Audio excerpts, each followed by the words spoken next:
afternoon, good evening, good whenever it is you're tuning in. Welcome to Ticket Price Anniversary Edition. Shwap, shwap, shwap. Horns, fireworks, lasers. Tevis, you have so much editing to do. Just fog machine, the Undertaker bell. I don't know why, just add it. Just noise and excitement. Welcome, everyone. Shut up. Welcome, everyone, to the 1 year anniversary episode. Happy birthday Of Ticket Price Podcast. Tevis, we're a year old. I feel it. You beautiful bastard. I feel it. I'm going to edit in just like a single kazoo. Edit all. No! Bells and whistles and lasers and bears. We need trumpeters. We need bread makers. We need all of it. Bread makers? Bread makers. Okay, what's that Just- sound? I imagine a very warm kind of crisping. No. Okay, I can Yeah. do that. Gotcha. A sizzle. I'll search for that sound. Yeah, you will. My man. Jesus. I am with you, as always, for 1 year. Co-host and voice, Jake. With me, as always. And you, for a whole year. At Master Control. The only man I can imagine myself doing a podcast with. Tevis, how are you, sir? I am great. You I beautiful am bastard. excited for this. I can't believe we made it a whole year. 1 year. Remember our first episode? You mean you and I sharing a microphone because the second one inexplicably stopped working? And it would pick up like every single sound in the room. Our studio in your basement hadn't been set up yet. Nope. No sound sound dampening panels. We were sharing a microphone in your kitchen still. Yes. We were up in your kitchen. It's ridiculous. It was so awkward when we both were trying to talk at the same time. Because we had to lean in. It was like we were trying to kiss. There's something for all of the fan art community. Trying to. Well, you might get a big sloppy one on the forehead just out of excitement. Sweet. Just, mwah, you bastard, we did it. We did it. Happy birthday to us. Ticket price. So, to celebrate 1 year of the dumbest content on the internet, we have decided to celebrate the whole month. To not only rip the Band-Aid off, but to extensively cover and put to rest the Lord of the Rings. I'm excited for this.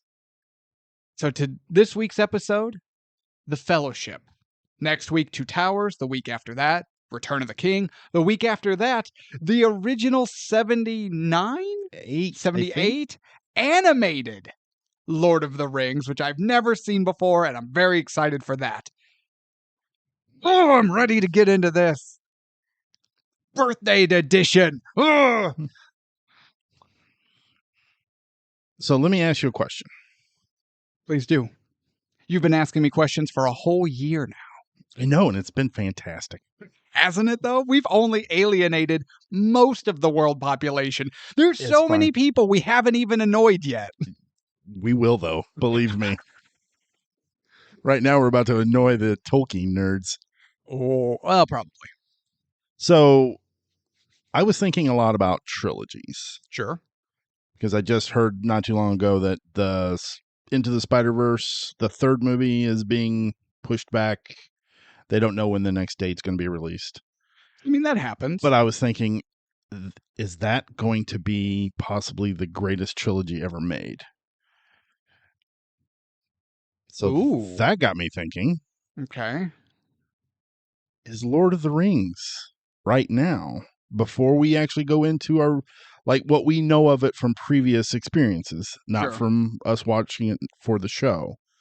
Do you think the Lord of the Rings is the greatest trilogy of all time? I'm not going to lie.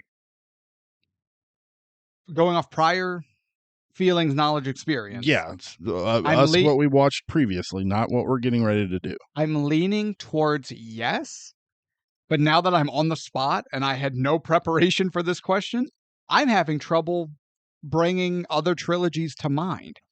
There's original Star Wars, which I don't necessarily like, oh my God, it's Star Wars.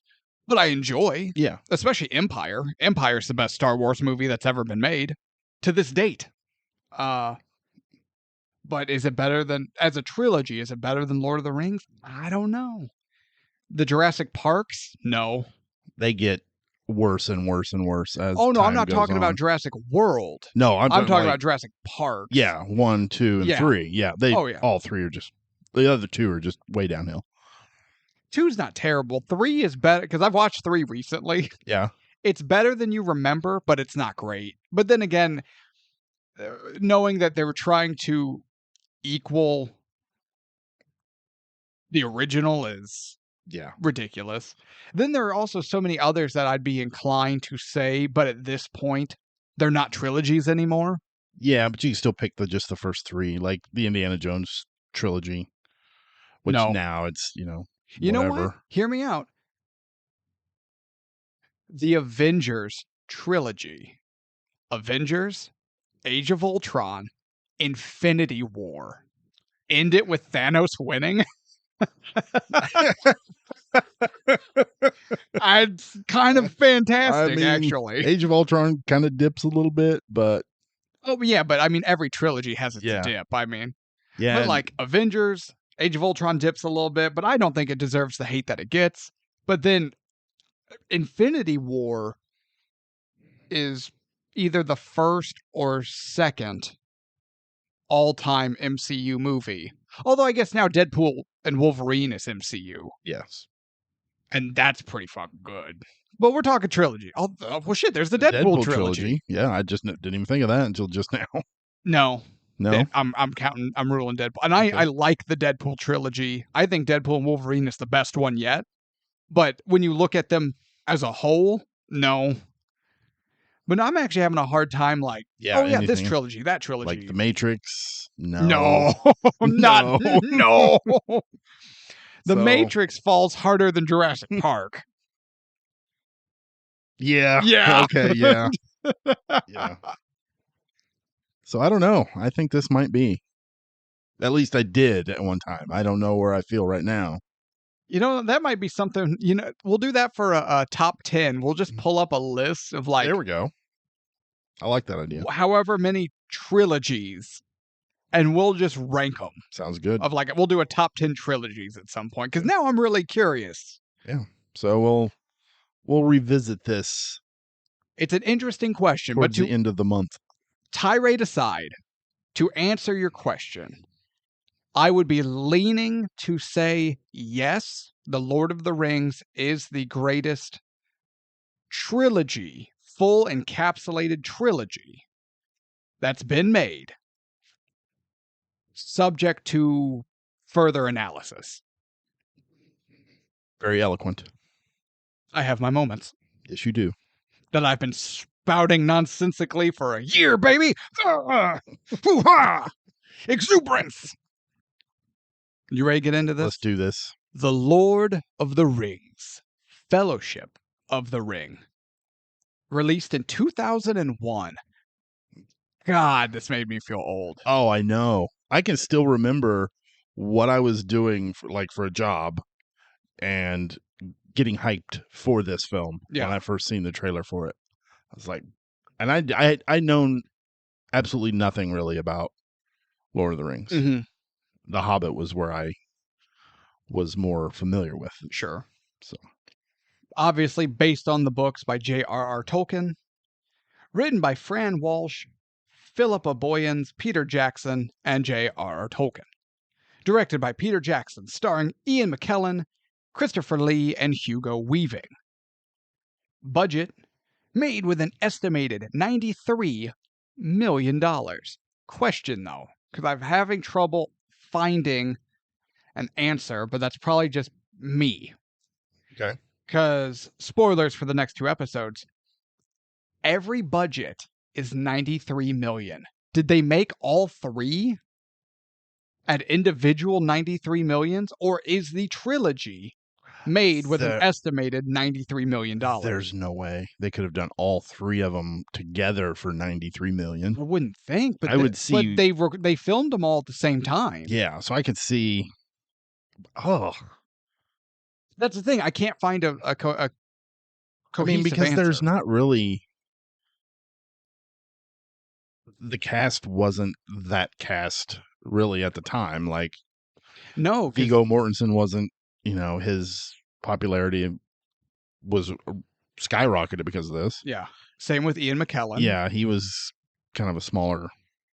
He was still a Shakespeare guy. Yeah. Which, I mean, he still is, but you get my point. Because, X-Men came out just a year or two before this. Yeah, I believe so. And they actually hastened his filming. The director of X-Men hastened Ian McKellen's time on set to get his part finished just so he could make it scheduling-wise on time to be Gandalf. Yeah, because right now the only two I can think of is John Rhys Davies. He's not. He's a name, but he's not like big money. He's not Mel Gibson. No, and Christopher Lee. And even Christopher Lee, though. So. Big name, lots of history, but he's not a... Yeah, so I don't think they spent a lot on budget. I mean... No, they're not just going, oh my gosh, we got... Insert overpaid... the Dwayne Johnson. God, this would have been a turd. First name I thought of when I thought overpaid actor, Dwayne Johnson. But but none of these men or women were people that commanded huge price points. Right. So but how can all three movies have been made for the exact same estimated budget? I don't know. If you guys know, let us know in the comments. Yeah, we got the comment section. Please let us know because I'm curious. So, estimated budget, $93 million. For just consistency's sake, we will say this $93 million went just to Fellowship. Worldwide gross, $887.4 million. Yeah. It did okay. Yeah, I think it could pay its bills. Speaking of being okay, awards. 125 wins with an additional 126 nominations, including Oscar wins for Best Makeup, Music Original Score, Cinematography, and Best Effects Visual Effects. Of course. So, Tevis, we've danced on it a little bit. What is your history with the Fellowship of the Ring? Before we go there. Oh, yeah. So this lost Best Picture. Yes. Do you know who it lost Best Picture to? No. I let you look that up. We have done this movie on a podcast. Gladiator? Close. It's a Russell Crowe movie. Oh, Beautiful Mind? Beautiful Mind. I get that.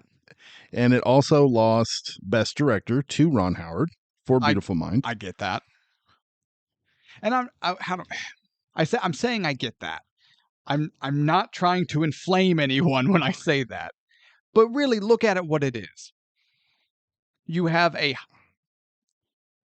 movie version of a book that almost created what we now know as the high fantasy genre.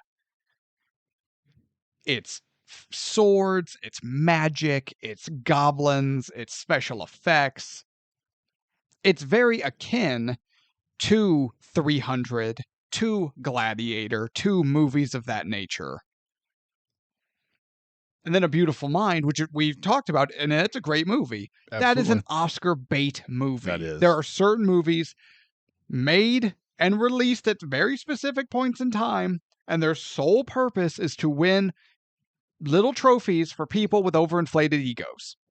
And also, Ian McKellen lost Best Supporting Actor to Jim Broadbent in Iris. I have no idea what that is. I don't know what Iris is. But this is the last time Ian McKellen's ever been nominated for an Oscar. I could see that.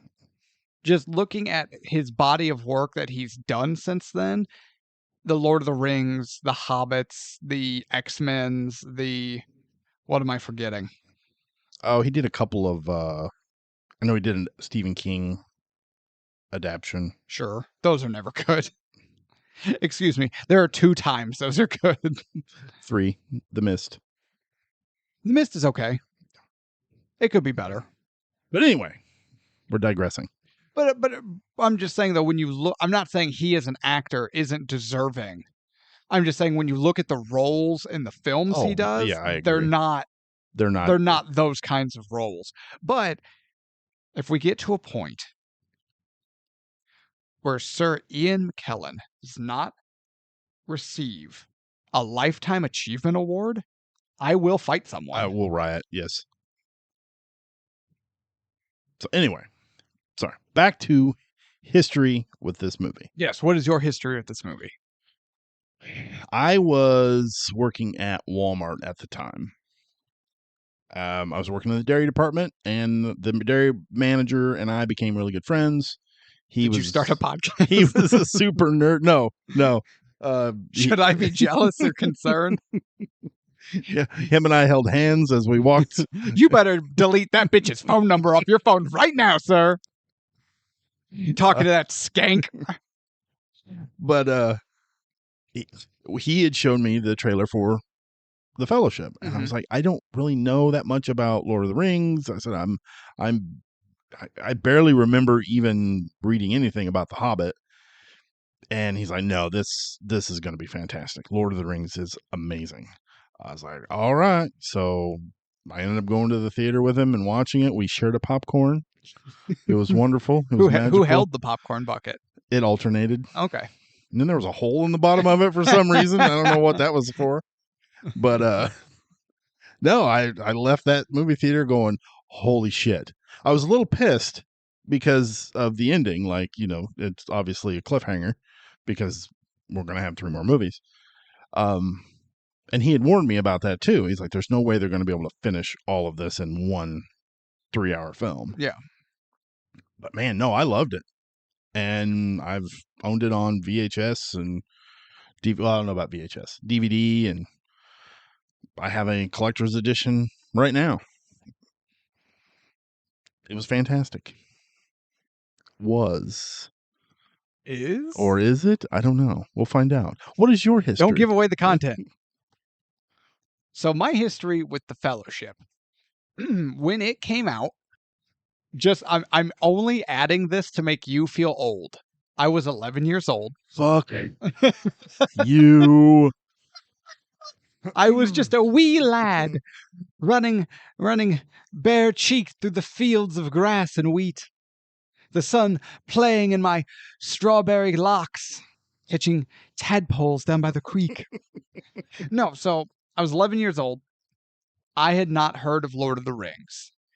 That just, especially like fantasy books, the whole genre, that was not something either of my parents were really interested in at any point. And honestly, I can say at that point in time, I'm not even sure I totally knew, understood, or had gotten into the fantasy genre. I knew comic books. I knew cartoons. I knew superheroes and Ninja Turtles and Star Wars.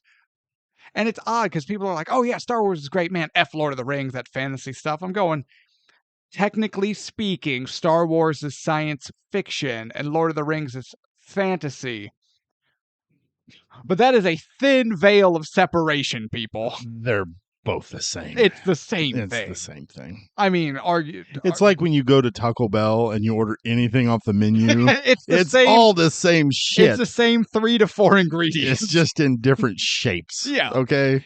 His sword lights up because it's a laser. His sword doesn't. Yeah. His lights up when orcs are near. Yeah. Like, it's blue. Yeah. His magic isn't visible. His magic is visible. Very little difference. I don't like quesadillas. I like burritos. Fuck off. It's the same shit. I don't know. Okay. But you know what? If you're out there, you can go straight to hell. Quesadillas are fantastic. If you prefer burritos over quesadillas, you also probably eat corn the long way. Yeah! What you people can't see is Tevis was taking a drink out of his soda. Yes! Oh, fuck. Got him! Oh,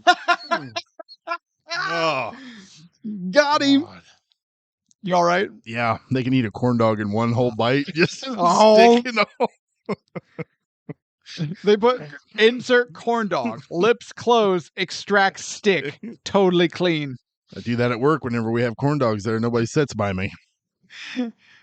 Oh shit! What was I saying? Oh, regardless though. So I had a friend, and I honestly don't know his history with Lord of the Rings. I know he saw this in theaters.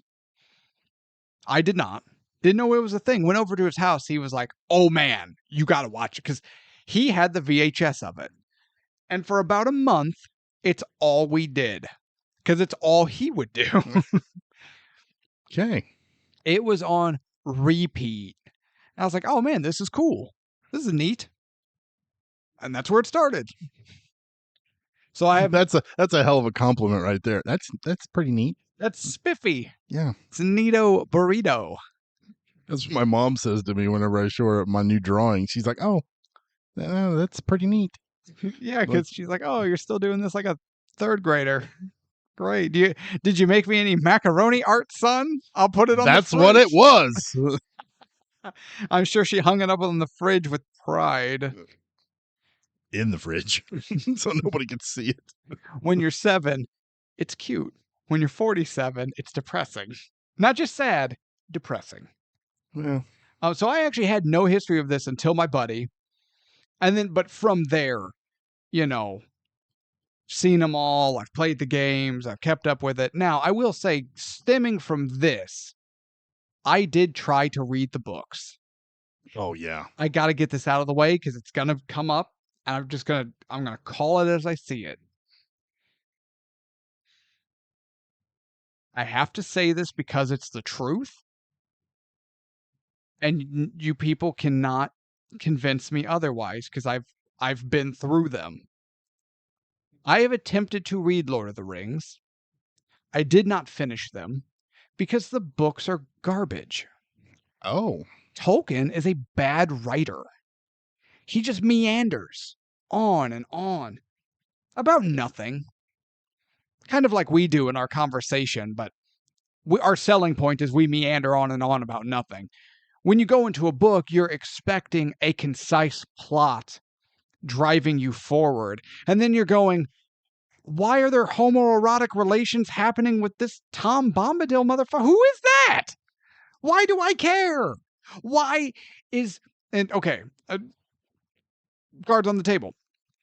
I watched all 3 movies before trying to read the books.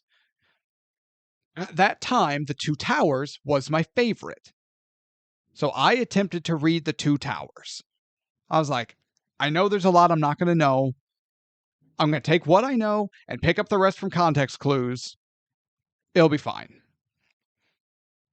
I gave up on Two Towers, not because it lost me, not because I didn't know what anyone was talking about because I hadn't read the first book. I gave up because I was on about page 13 of the description of Treebeard's goddamn house. Ew. And I went, no, I can't. I don't care. This is so dry and boring, and I don't care about anything that's going on. They are not entertaining reads.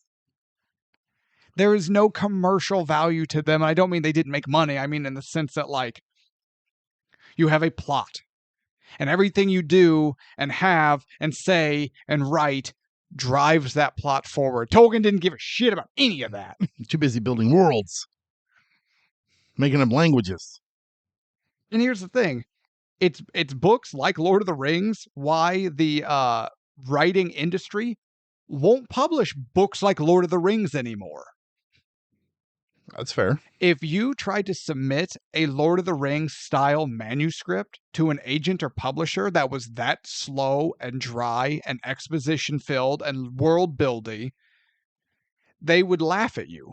They would tell you, you need to cut this down in half, and you either need to get rid of or figure out a better way to show or explain all this world building because it's not making money. It's not driving the plot forward. It doesn't do anything with the characters. No one cares. Get rid of it. They would actively run away from a book like this in modern sensibilities. And I can say that after having unfortunately spoken to many an agent and publishing company. Man, there's a group of people I really don't want to talk to anymore. But you have to. No, I might just keep self-publishing. I don't get as much in sales, but I don't have to deal with them. That's true. That's true. I don't know. Continuing this tangent, the publishing world, it either is about to undergo a massive change of the entire industry, or it will continue to crumble into the ocean. The agents and the publishers will argue otherwise, but they're doing that to hide the truth. Written word continues to die, despite the fact that books are actually on an uptick. E-readers and all that, still popular, but books, physical hard copies, are coming more back in style.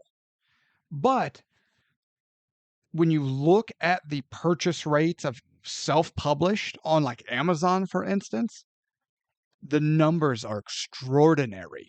And that's where the money is. And authors know that's where the money is. If you can get a self-published hit, you're golden. And you don't need the agents or the publishers. They're scared. And they're scared of that. So they're going to argue against it. And if they don't figure out how to adapt, they're going to continue dying. And maybe they need to. It is such a closed-door clubhouse, the publishing industry. If you don't know a friend of a friend, good luck. Kiss their ass. It's over. Yeah. That sucks. It does suck. And yeah, they've isolated themselves in a little world that now it's caught up to them. Anywho, so no, yeah, that's my history with Lord of the Rings. Couldn't read them. Unreadable. Suck it, Stephen Colbert. He's not going to be on the show. I forgot he was a huge Lord of the Rings guy. Oh, yeah. All right. Are you ready to get into this? Let's get into this. So many rings. I have this question. What happened to the elves and the dwarves? Like their rings? I don't know. It doesn't explain that, does it? No. Now, actually, you know what? Well, I'm sure it does. No, I want to pause. This brought up something. I want to pause right here because we need to make this statement clear. I think I know what you're going to say. So we're all moving on at the same spot. We are evaluating Peter Jackson's 2001 film, Lord of the Rings, The Fellowship of the Ring. This does not include or take into account any of Tolkien's work, any supplementary materials, nothing. We are looking at the information presented on screen. With that being said, we are explained that there are a shitload of rings. And we learn later on that the 9 rings that went to the men, they became the 9 Nazgul. What the fuck happened to the elves and the dwarves? Yeah, you know what? I never thought of that before. Even through all the 7 minutes of narration that we get from Cate Blanchett. No, I don't know. And yeah, I'm glad you brought that up as far as this is what we're reviewing is the film. Yes. Because there's going to be some things that I have nitpicks on. But I know if you dig deep into the lore and previous written works and all this other shit, then all those questions are answered. But shouldn't have to. Shouldn't have to if it's a film. Yes. The film should answer the questions it asks. I agree. All right. Now, Kate Blanchett's talking about whatever. I don't care. She sounds like goddamn David Attenborough in Planet Earth. She's fantastic. Her voice. Oh, yeah. I love But she's got that slow, monotone. Yeah. And in the beginning, darkness crept in. And you can just hear, like, here is the Albanian tree frog. What he doesn't know is the Madagascar tiger lizard approaches. Right? That's what it made me think of. Okay. Also, if Planet Earth is needing a new narrator, I happen to be the voice. Self-proclaimed, but that's not important. I have always, and after watching it for this show, still absolutely love this opening battle sequence. This kicks all the ass. Literally and metaphorically. I agree. Yeah, this is fantastic. When we see the humans, the armies of men and elves marching against Sauron, that is the coolest shit. You see Hugo Weaving as Elrond in the armor, sword. You see the arrows go, and they're just going right by his hair. They flip his hair, which is a great shot. Great addition. Orcs are going down, but they're still charging forward.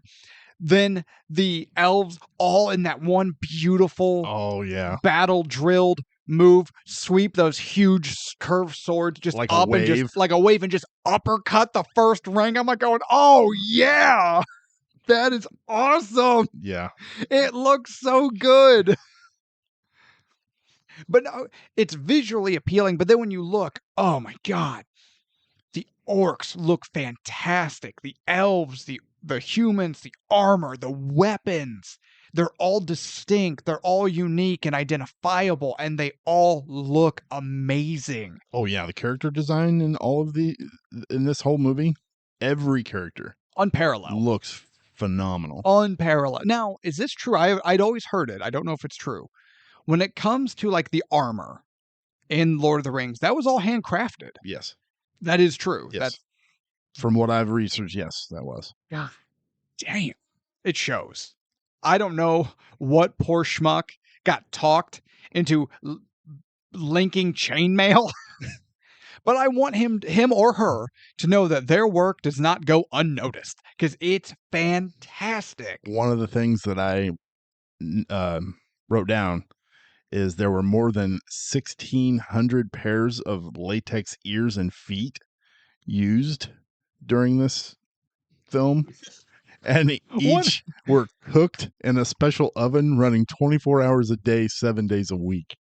For how long? I don't know exactly, but there was no way of removing them without damaging them. Oh, so once they were on, once they were off, or once they took them off, they just give me a new one, you know. So that's why they had so many. That's hilarious. What it also, it's just read that again, and I'll tell you when to stop. More than 1,600 pairs of latex ears and feet were used during the shoot. Pause. What a weird statement. What just a weird statement that is. That's probably the weirdest thing I've ever typed out. For 1,600 pairs of latex ears and feet were used. That's a sex party I do want to attend.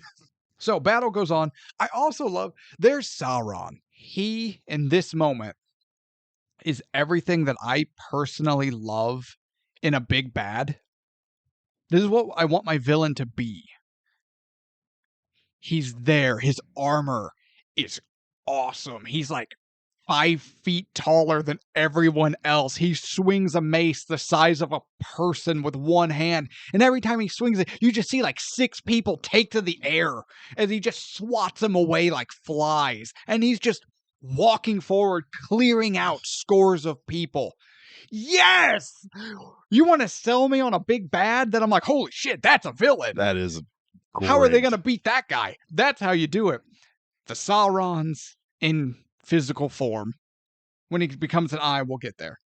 The Saurons, the Shredders, the Darth Vaders. There's something to be said for the architect villains, like we've talked about. The Palpatines, the what's his face in Roadhouse, the Brad Wesley. Brad Wesley's, and those are good, but I prefer the villains where it's like, no, I'm a huge badass and I know it and I'm going to act like it. Yeah, let me show you why you should be afraid. You don't need to worry about my overall plan, because my plan could be going to the store to get a milk. It could be world domination. It all ends the same. You have to deal with me. How are you going to do that? That is the villain archetype. That's my weakness. That is the shit I'm all for. You want to know what makes a Street Fighter movie any good whatsoever? Bison. Yeah. The day Bison came to your life, or the day Bison came to your village, was the single most important day of your life. For me, it was a Tuesday. Oh, that reminds me of, iRobot. That stupid joke that Will Smith's character makes. You have to be way more specific. Do you ever have a normal day? Oh, I did one time. It was a Tuesday. No, it was much better. I agree. And that movie sucks. That movie is terrible. You know what? We ought to do Street Fighters. We should, just for that. You know what? When we finish Sarah and Sly, we'll do Sarah and Jean-Claude. Yes. Imagine Sarah watching Bloodsport. I'm all for it. Oh yeah, Sarah, we've got you roped into contractual obligations until you're 90. We're gonna have you do this shit till you're 90, Sarah. Once we get done with Jean-Claude, we got Sarah and Arnold. Sarah and Arnold. Oh no. You know what we've done. At a certain point, it's going to be Sarah and Stephen. We're going to have to do Seagal movies. Gross. Let's do Jeff Speakman instead. We'll watch those instead. Getting back to Lord of the Rings. But just Sauron just sweeping people. And Hugo Weaving looks... Also, I love Hugo Weaving. He is such a good actor. Although it does irk me a little bit. I have an irk with Hugo Weaving. Okay. He'll do... 6 Lord of the Rings movies? When you do Lord of the Rings and Hobbit. He'll do 3+ Matrixes. He wouldn't do multiple MCU. Yeah. He was so good as Red Skull. He was. And we couldn't have Red Skull anymore because he decided, nah, I'm good. It would be one thing if he were like Edward Norton and did the Hulk and then decided, yeah, but I'm not really like I don't do sequels. I don't do trilogies. I don't do franchises. Because I loved Edward Norton's Banner. I did too. And The Incredible Hulk is still the best adaptation of Hulk. I agree. Smart Hulk is the worst. I hate Smart Hulk. I agree too. But at least there, you're looking and you're like, I get it. That's not his thing. They should have known or realized that going into his casting. Like, it's Edward Norton. Hugo Weaving can't fall on that. Because he only does franchises. Yeah, I always wondered what happened there. I don't know, but it bummed me out. Although Red Skull did remind me a hell of a lot of Jim Carrey's The Mask. The way it looked? Yeah. Yeah, but it looked good and it looked accurate. Point. I mean, I can't argue what you're saying. Like if you made The Mask today, the actual mask face would look a lot like that in quality and everything. But I mean, it looked good, and you're like, oh yeah, that's it. But it was Hugo Weaving. Like, yeah, he was the best part of First Avenger. It's true. Yes. So no, I'm bummed out we didn't get more Hugo Weaving as Red Skull. Anywho, although they're about to F up Doctor Doom, so convince Hugo Weaving to come back, and then just have Red Skull be the big bad. Have Hugo Weaving back as Doctor Doom. Anyone other than Robert Downey Jr. Please, are you... no, I'm not getting into that. That's a whole episode. We're talking about a different franchise right now. And then we see Isildur. His father gets killed. The King of Gondor is slain. By slain, I mean battered into a crumpled heap. Like trying to pick up a puddle of slime. He was liquefied. He turned into goo. Because Sauron club the shit out. Also, there is something just so more viscerally devastating, in my opinion. We've seen so many, like, sword-based characters. And whether it's more of a European style sword or a Japanese style sword or what, but you see the sword, you see the cut, the decapitation, the cut in half. Maybe it's just someone's hand gets cut off or a real bad slice across the stomach. And it is what it is. But there's something just more brutal, and I think it seems that way because you don't see it that often, especially in movies, where you just see someone get annihilated with a blunt weapon like a mace. So it's like there was Isildur's dad fighting a battle and then got ran over by a cement truck. Right? You don't see that often. So then when it happens, you just go, oh! Yeah, he was moving, and then he went flying, and then he stopped moving. And then he ceased to be. This parrot is no more. It ceased to be. His bones turned to dust. Right? If someone used a sword, he would have just, like, it would have been a big cut, and he either would have gone down or been cut in half. But Peter Jackson, he wouldn't have been cut in half. That's a little too graphic. He would have just gone down where he stood versus BAM! And there he goes. Yeah. Sent that fucker flying. There's just something just like, oh, Jesus. Isildur goes, tries to help his dad. What's left of him in the bottle. Goes to grab his sword. Sauron steps on it like a boss. Was like, oh, you're going to pick that up? I'm just going to stand on it. Up yours. Isildur. Also, the strength of Isildur to be able to essentially break the sword. That off. Although more than likely that sword was hanging, the structural integrity of that blade had to have been compromised. You think a little bit, maybe, with all of the battles? Yeah. Yeah. No, I think from the hit that Isildur's dad just took. That's true. Okay. Cuts Sauron's fingers off. The ring falls off his hand. He explodes? Well, one question. Yes. What the hell was he reaching for? Choke slam. Hey, I have this guy down. Duh. I could just swing my weapon like a normal person and just end his existence? Yeah. No, I'm going to reach down for no reason. Slowly. For no reason. Yeah. I like your idea there better. He was going to go for the choke slam. Yeah. So was he going to do the Undertaker choke slam or the Big Show choke slam? Kane. Okay. I think Kane had the best looking choke slam. Yeah, depending on who he did it to, it was. If the person he did to knows how to go up and sell it, oh yeah. Yeah. So choke slam fails. Gets his ring cut off, to which he explodes. Well, yeah, as one does. As one does. Yeah. Then we see the shockwave and everyone gets knocked out. Or, not knocked out, but, pushed down. The camera pans back. You definitely see a bunch of people on a plateau. There are definitely people at the edge of that plateau. There's no way there wasn't just two ranks of soldiers just knocked off the plateau and died on the fall. Oh, I'm sure. Yeah, his last ditch effort. How'd Steve die? Fell. Did he do battle with the orcs? No. Oh, was he crushed by Sauron? No. Slipped on a rock. Dropped your rock. Just fell. So then Elrond takes Isildur into the heart of Mount Doom to cast the ring into the fire and destroy it, and subsequently destroy evil forever. Except the ring immediately takes a hold of Isildur, and that doesn't happen. This is another thing that bothered me. Okay. I'm like, okay, so Hugo's like, hey, motherfucker, throw that thing in.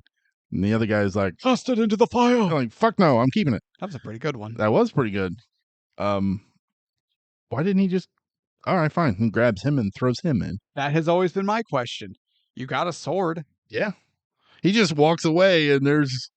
And here's the thing. At some point, he would have had to walk past Elrond.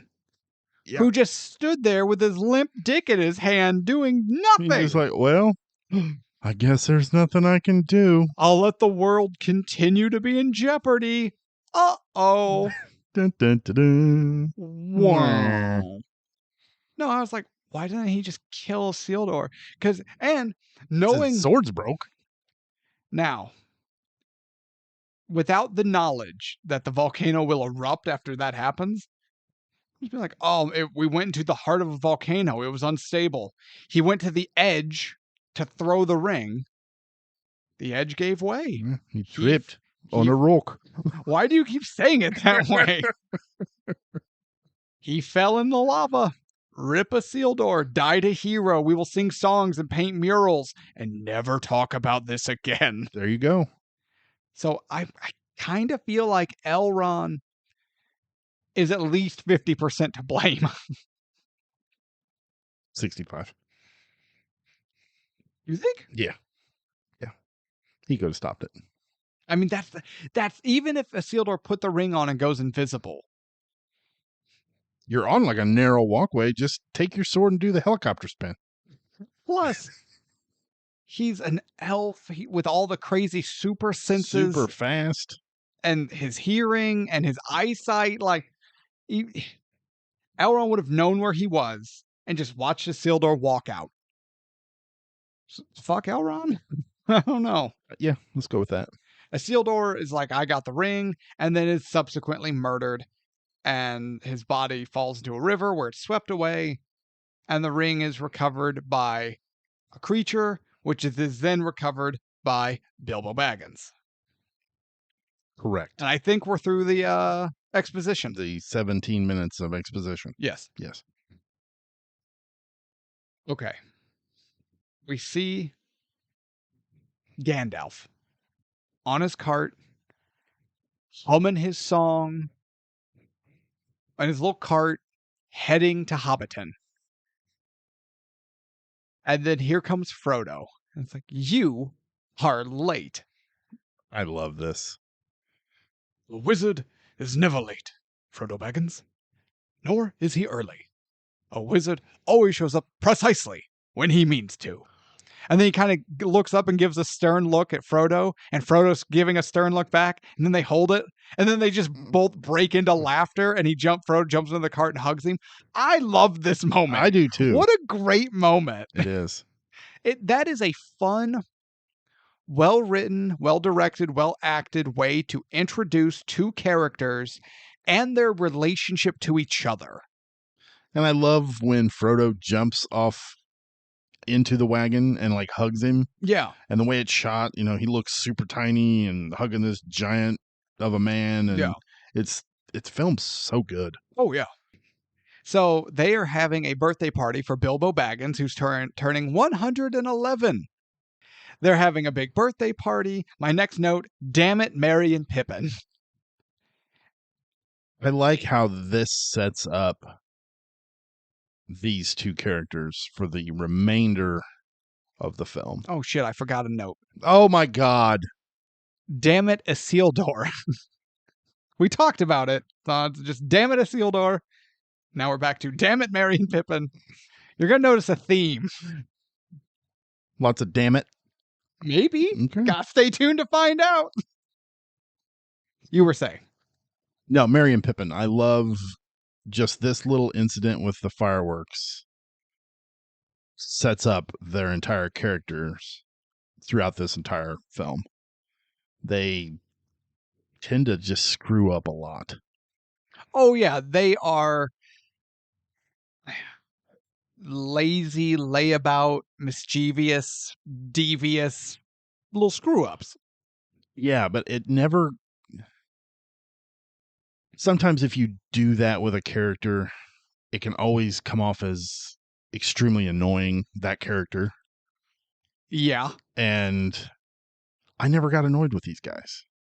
Fair. I did. Did you? Yeah. Okay. Pippin, mostly.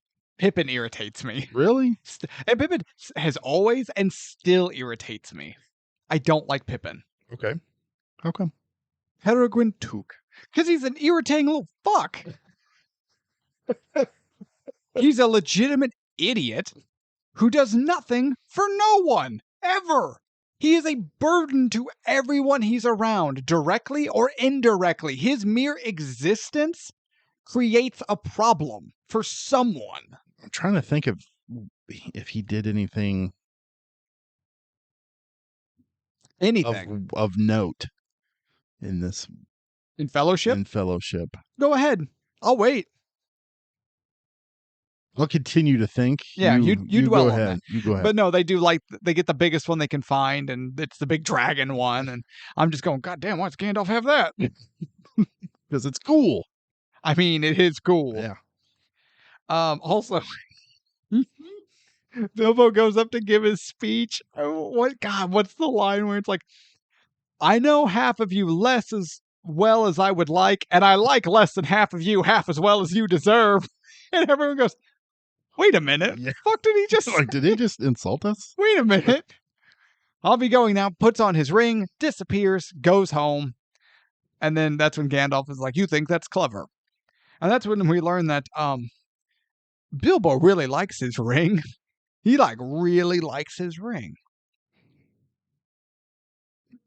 There was one thing back in the birthday party that I really liked. Frodo being a wingman? No. The cake? No. Peter Jackson's daughter? No. The callback to The Hobbit? No. Oh, wait. The callback to The Hobbit. Yeah.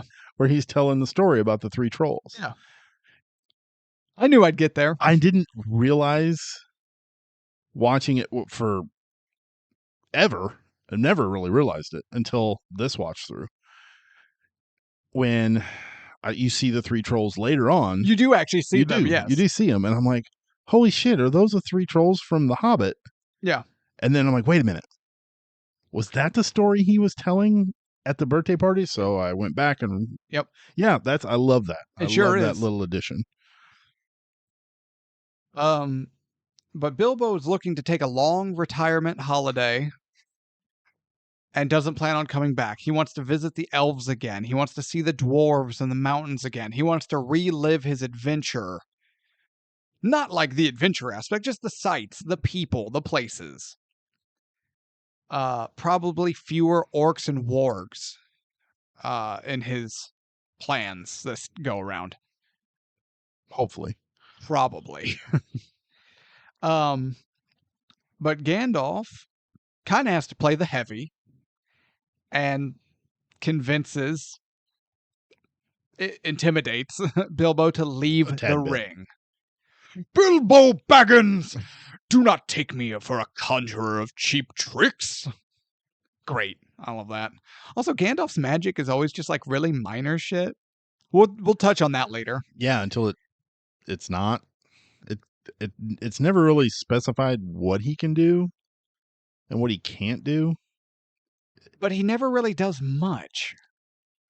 No. And then it just makes you go, why isn't he doing more? But we'll get there. Yeah. So Bilbo leaves the ring. Frodo comes home. He's inherited Bag End and all of Bilbo's possessions. And that's when Gandalf seals the ring in an envelope and gives the classic line, keep it secret, keep it safe. That's a big line. Yeah. Like that. That is one of the, that's an all-time cinema line at this point. Am I out of line saying that? Oh, no. No, not at all. Now, it's not, we need a bigger boat or may the force be with you, but 2024, you say keep it secret, keep it safe. People know what you're talking about. If they don't, they should. Right.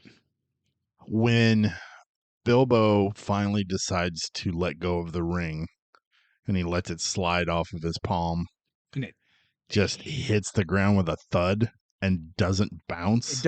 Like the weight of the world. That is such, I don't know who came up with that idea, but man, I love that a lot. Yeah. Right there just shows the power of the ring without showing the power of the ring. Right. But it's building up the mystique that the ring needs to have. Yeah. Also, I just love the creepy whispers. Yes, I do too. Because the whole time it's like, oh no, the ring, poisoned the heart of Isildur and convinced him, and it convinces Gollum, and you're going, what the hell? But then, when Gandalf's holding it for just a second, it's like, blah, blah, blah. And he's like, oh shit. Yeah. Right? But we hear that multiple times with multiple characters. I do like that. I do too. Nice touch. Then we see lava, black castles, and the Nine. Nazgul come riding. I really like these guys. I do too. The 9 are awesome. They are awesome. Great design, great. So they look great. Their mystique is fantastic because you don't know at this point in time. They're not named. They weren't previously mentioned. You just see 9 grisly specters of death, and all you know from what we've watched so far is they are somehow connected to that ring that little Frodo has. Yeesh. Yeah, and when they are on screen, when the hobbits are near, like they kind of go into slow motion a little bit, and they have a really cool sound to them too. And their horses are like undead. Yeah, what's up with that? I don't understand that, but I don't care. It doesn't matter. It doesn't matter. I love it. So we're now I'm sure in the greater lore there may be an explanation, or this could have just been a Peter Jackson thing. That doesn't matter. All we know is that these horses have an undead feel about them because they're bloody and they're kind of sickly looking, and it's just not good. I don't care because I don't ask questions, because when you see the Nazgul riding them, it all fits. Oh yeah, it just adds to it. It adds to it, and you're just going, well, obviously, the Grim Reaper rides a dead horse. Yes. That makes sense. It's one of those things that it visually and thematically works. It connects. So you as the audience, you don't bat an eye at it. Nope. You bat an eye in the sense of like, oh God. Like when you see the close-up of like the bleeding, snorting, snarling horse, you go, ugh. But you just go because you're like, yeah, that's cool. Yeah, it would have been odd if they were on like brown and white ponies and they were if they were well groomed, these beautiful stallions, super happy horses, little energetic ponies that were like prancing, and no, that wouldn't have worked. And then you go, what?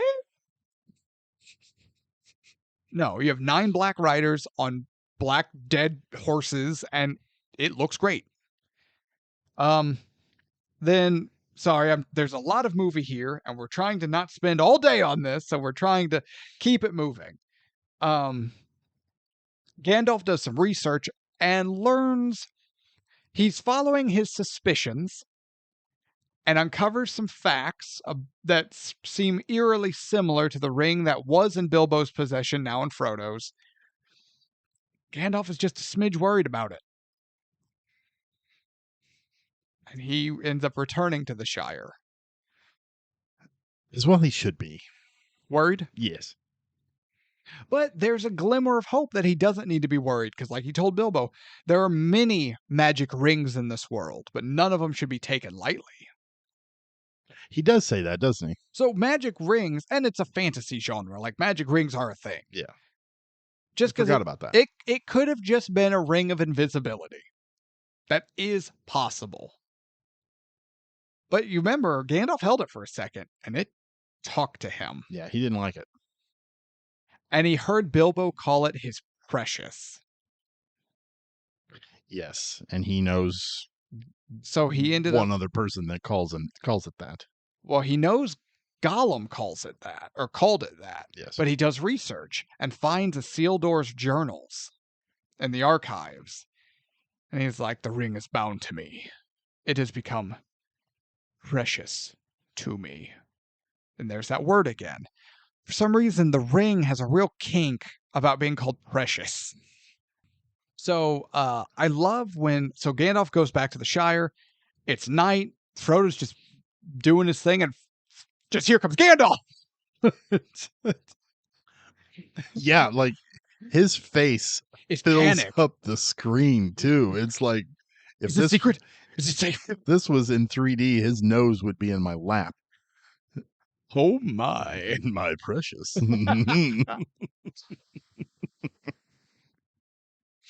That's a popcorn bucket we need. The Gandalf knows.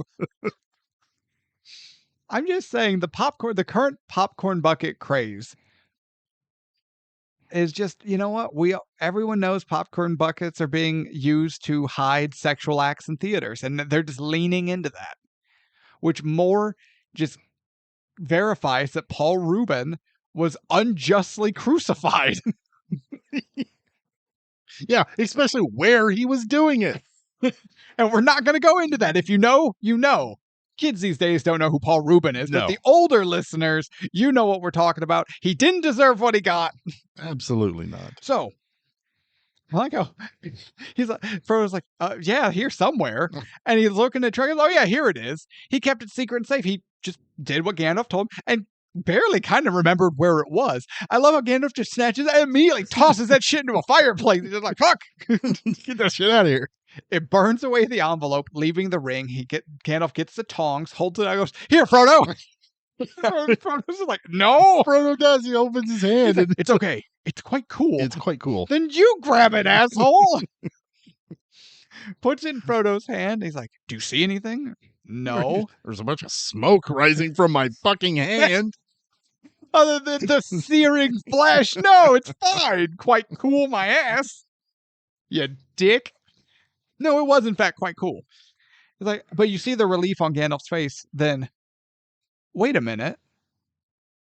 And this is actually a surprisingly complex moment because Frodo's wait a minute is just so nonchalant. But when Gandalf's eyes shoot open and the intensity on his face, that juxtaposition is hot fire. Yeah, I like that a lot. I like this whole scene a lot. And it's some kind of Elvish that I can't read. We learn that it's the language of Mordor, it's evil, and that is, in fact, the Ring of Power. The One Ring. And that's what Frodo's like, oh, hell no! You take this! You get this evil out of my house! And Gandalf's like, nope, can't do it. Sorry, bro. It's seared to your hand now, bitch. That was my plan all along. He's looking like what's his face from Indiana Jones. The Nazi with the seared emblem on his hand.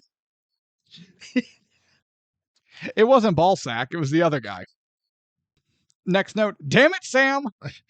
Because there's a rustle in the bushes outside. Fucking gardeners out there. Because Gandalf grabs his staff like he's like, we're about to go. And I like how he goes over to the window and then thrusts his staff outside and you just hear it thunk against Sam's head. And he's like, ow! And then like a grown man, Gandalf reaches out, grabs Sam by like the scruff of his neck and pulls him inside and then slams him on a table. Speaking of choke slams, hell fuck yeah. you, Sam. Some badass. Choke slam through the announcer's table. He's like, Samwise Gamgee. What did he say? Little late to be trimming the... Yeah, trimming the hedges. Trimming the hedges, like yeah. Oh, no, I wasn't trimming no hedges, sir. Were you eavesdropping? I wasn't dropping no ease. I was like, dropping ease? I wasn't dropping ease, I swear. What did you hear? I just raised voices. Speak. Just something about, the One Ring and an evil lord and the end of the world, but, nothing important. What's he say? Please, Gandalf, sir, don't turn me into anything unnatural. Question, though. Why was Sam outside Frodo's window? Because he's like, I heard raised voices from your own house? Yeah, because he walks Frodo home, and they've both been drinking a lot. They've been drinking a bit. Yeah. But did he pass out? Like, in his bushes? I don't think they were drinking a lot, but and enough time had passed that Sam should have been down the road. Even if Sam was his neighbor, look how thickly constructed a hobbit home is, and the way it's built, partially subterranean style, right? Yeah. He didn't hear shit unless he was already outside Frodo's window. Yeah, because Gandalf had left after he talked to Frodo at first and went to wherever the hell, right? And then rode all the way back. Oh yeah, but that was days or weeks later. Yeah, so I don't know. It's poorly identified, but yeah, it would have been days or weeks later. I don't know. That's weird. I think Sam was creeping. Probably. I think he was creeping. A little creep. Damn it, Sam. So that's when Gandalf has a plan for Sam, because Frodo has to take the ring to Rivendell. And now Sam has to help him take the ring to Rivendell. That's what you get, you creep. That's what you get for creeping. You get chokeslammed through a table, and then you get sent on a mission with an evil artifact. Writes down notes for next D&D game. Then Gandalf rushes to see the head of his order, the head of the wizards, Saruman. He's wise and powerful and will know how to handle this. That's when he tells him to meet me at the Prancing Pony. Yes. Make for Bree. I will meet you at the inn of the Prancing Pony. Stay off the roads. That's very important. It will come up later. And Gandalf heads off. Next note. Damn it, Saruman! Because Gandalf gets there only to find out that Saruman had already turned sides like a bitch. Yeah, the casting of Christopher Lee. Christopher Lee does a great job as Saruman. He provides all the gravitas that character needs. He's regal and noble. He's sinister and scary. He presents himself with authority and power. Christopher Lee is a perfect archetype villain. He's the mastermind archetype. Yes. I remember watching this for the first time, not knowing anything about the story. As soon as I seen him, I'm like, that's Christopher Lee. He's a bad guy. I knew right away. It was like, nope, he's a bad guy. He's a bad guy in everything except, Murder on the Orient Express. I don't remember that one. I think he's the detective in that. I could be wrong. It's been a long time since I've watched Murder on the Orient Express. But having Christopher Lee in this is way better than anybody else who would have hidden the turn for me, if that makes sense. Oh, sure. Although they don't really hide it. Saruman's almost instantaneously, good, Gandalf, you're here. We can murder the hobbits, take the ring, and give it to Sauron. We're joining him. Gandalf's like, no, we're not. It's like, yes, we are. Because I already did, and I told him I had a friend who was really cool and would love to join him too. You're cool, right? Right?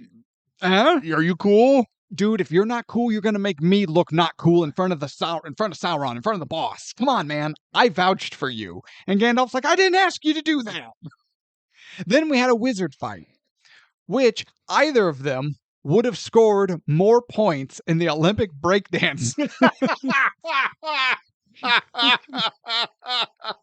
Especially with Gandalf doing that head thing. Hell yeah. The head spin. Shit, yeah.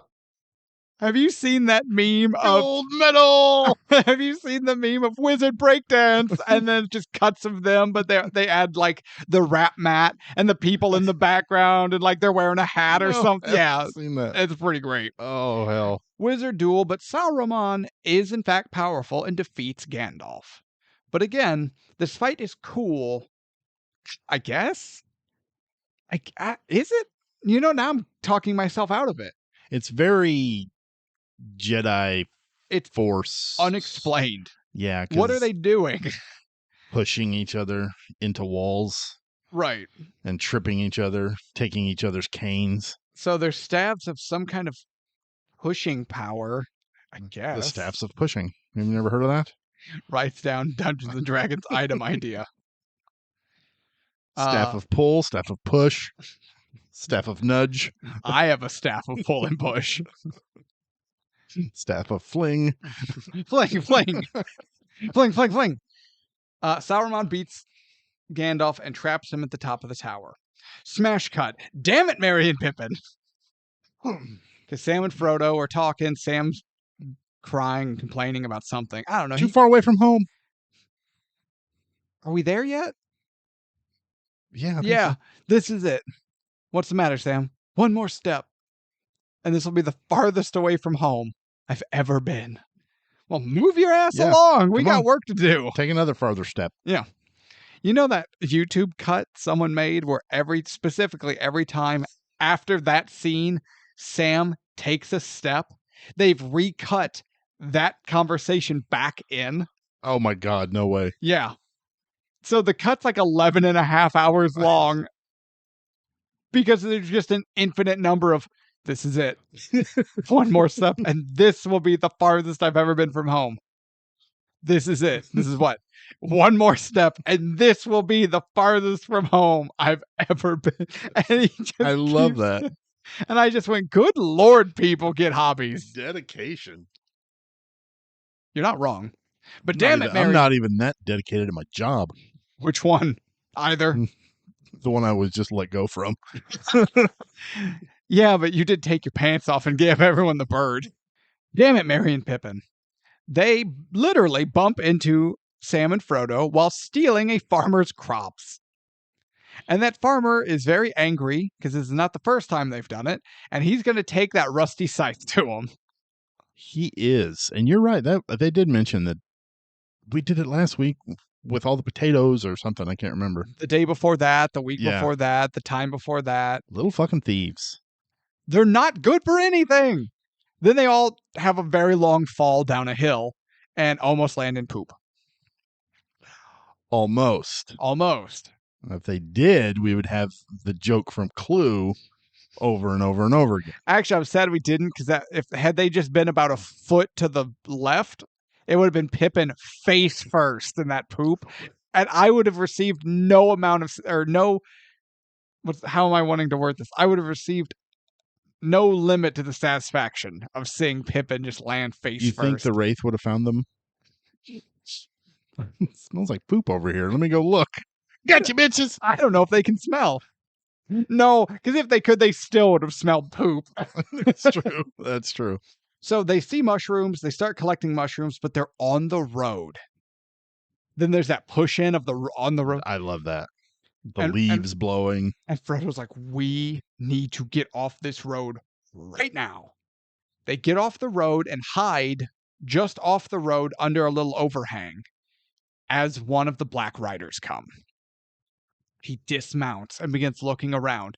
And he's got his hands down on a big exposed root, looking, and his head is directly over where they're hiding, so he can't see them. But I love the addition of all the bugs fleeing the writer's presence. What a fantastic addition. Yeah, that was cool. You want to sell this like creature, monster, bad guy's literal aura, the fear he literally radiates. Bugs are fleeing from him to get away from whatever essence he's putting out in his immediate vicinity. Yeah. That's cool. Everything is trying to get farther away from this thing. That's cool. I noticed something in this shot where they're hiding under that tree, and then in the shot you can see the tree going and it kind of splits. There's a little bit of open air on the right side of the screen, so you could still see like the hill behind them. Mm-hmm. But the rider appears directly from the middle of the tree on. You never see him approach from the right side of the screen all the way across. Yeah. And I like that a lot. It adds to the where'd he come from kind of. But it's not okay. So aura. We recently did Tango and Cash with Sarah, and we were talking about when Tango follows Ponytail Guy to the setup. Yes. And he just kind of starts teleporting around, and you're going, what the hell? How did he get there? And it draws you out. This thing, the way it's been built up, the way it's been presented, you don't question it. You're going, man, where did he come from? But not in a questioning way because you accept it. It's more of like a, yeah. I don't like this. They throw some shit to distract him. He runs off, and they're like, we got to get the hell out of here. So they leave for the ferry. We get a chase scene. They make it to the ferry. Fantastic chase scene. It's all right. I mean, not as far as a chase. It's just the feeling of, oh shit. Yeah. Like, get the hell out of here. Yeah, he's bearing down on Frodo. Yeah. And then when they get on the ferry, they're like, well, how far to the next bridge? And, he says 20 miles. Mm-hmm. But then you see the horses against that backdrop of the night sky running along the hillside. Oh, so good. Yeah. Such a good scene, such great sound. It's phenomenal. Mm-hmm. Although what power do the Nazgul have on roads? Gandalf tells them stay off the roads because there's something about roads that the Nazgul connect with. I think it's just stay off the road so you're not visible to anybody. Yeah, but as soon as they were on the roads, we got that push in. We heard like the Nazgul shriek That's in the true. distance. As That's soon as true. Frodo and the ring were on a road, it was known That's and it true. was on. How and why? Plot. Yeah, there's a lot of that. You don't really notice it if this is your first watch, but it was just one of those things going like, okay, see, like him just appearing, that's cool, but this is like there's some kind of power Mm. over paved streets, and the streets talk to them. I don't know. It's silly. Yeah, I never thought of that way. But yeah, you're right. As soon as they land on the road, it's like, we're here. Yeah, they know immediately. Hmm. They make it to Bree. The prancing pony guy seems nice. I mean that genuinely. Oh yeah, Not sarcastically. He does seem like a nice guy who's just trying to operate a it's kind quality inn. Kind of a weird name for a bar/inn. The prancing pony? Yeah. Why not? It's fun. It's jovial. Yeah, I don't know. Just kind of seemed weird. Should it just be like the salty scum bucket? Like there you go. Hell yeah. Should it just be the crusty crookshank? Like what do you want it to be called? The rusty doorknob. Was it the occupied peephole? There you go. I like that one. There. What's wrong with prancing pony? It's fun. It's family friendly. It's inviting. Okay. Hey, you want to go get a drink? Sure. We just head on down to the prancing pony. Oh yeah, I like that place. Yeah, it's okay. Prancing pony is somewhere you would go to like grab something to eat. Sure. Because it'd be like, hey, you want to go to the prancing pony or to Waffle House? And you'd be like, Prancing well, Pony. I don't feel like getting in a fist fight today. Let's go to the prancing pony. I don't want to get stabbed. Prancing pony it is. Yeah. Okay. You only go to Waffle Houses to pick a fight. Noted. Waffle Houses are real life locations for fight clubs. You don't talk about it because you're not supposed to. You just go there and everyone knows why you're there. You don't even have to order anything off the menu? Is there like a special Fight Club item? No. You just walk in. It's not like you need a code word. It's instantly on. Have you never been to a Waffle House? No, I have not, honestly. You've never been to a Waffle House? No. You've lived in the Midwest your whole life. Yeah, nope. There's something about the way they look. It looks like a place where multiple people would be fist fighting in the back lot. Yeah.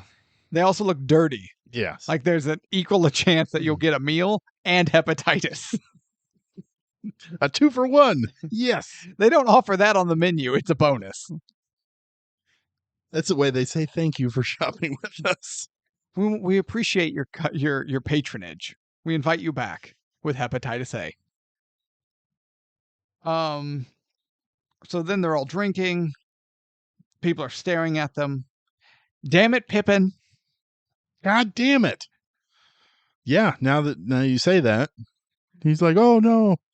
Frodo Baggins. Baggins? I know a Baggins. Frodo Baggins. He's over there. And I'm going to tell you his entire history. You want to know his social security number? I have the last 4 of his credit card. Also, although I do wonder as to why/who is asking for Frodo.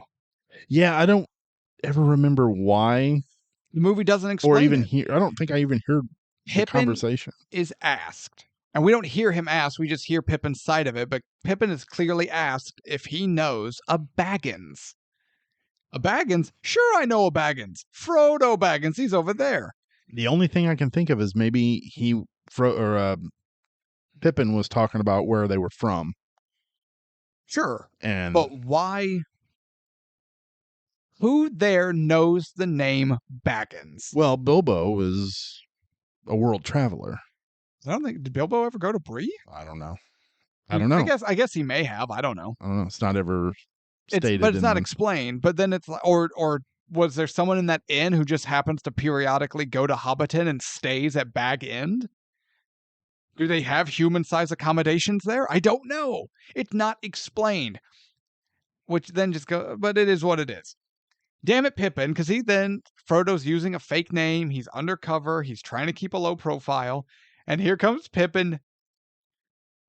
He's telling them about Frodo's mom, their cousins. He's got this ring. I don't think Pippin knows about the ring I don't think yet. so either. Frodo goes to shut him up and ultimately trips. Then, next note, damn it, Frodo. The ring flies out of his pocket. Frodo does not try to catch the ring. He tries to wear the ring as it falls. His hand is not, I'm going to catch it motion. His hand is a, maybe I can slip it onto my finger now motion. I always had a problem with that. Like, just the luck of it going on his finger. It's not luck, though. The ring is magic. That's what I was thinking. Like, so the whole motion of his hand didn't really bother me. Because I think it's exerted enough influence over Frodo. Right.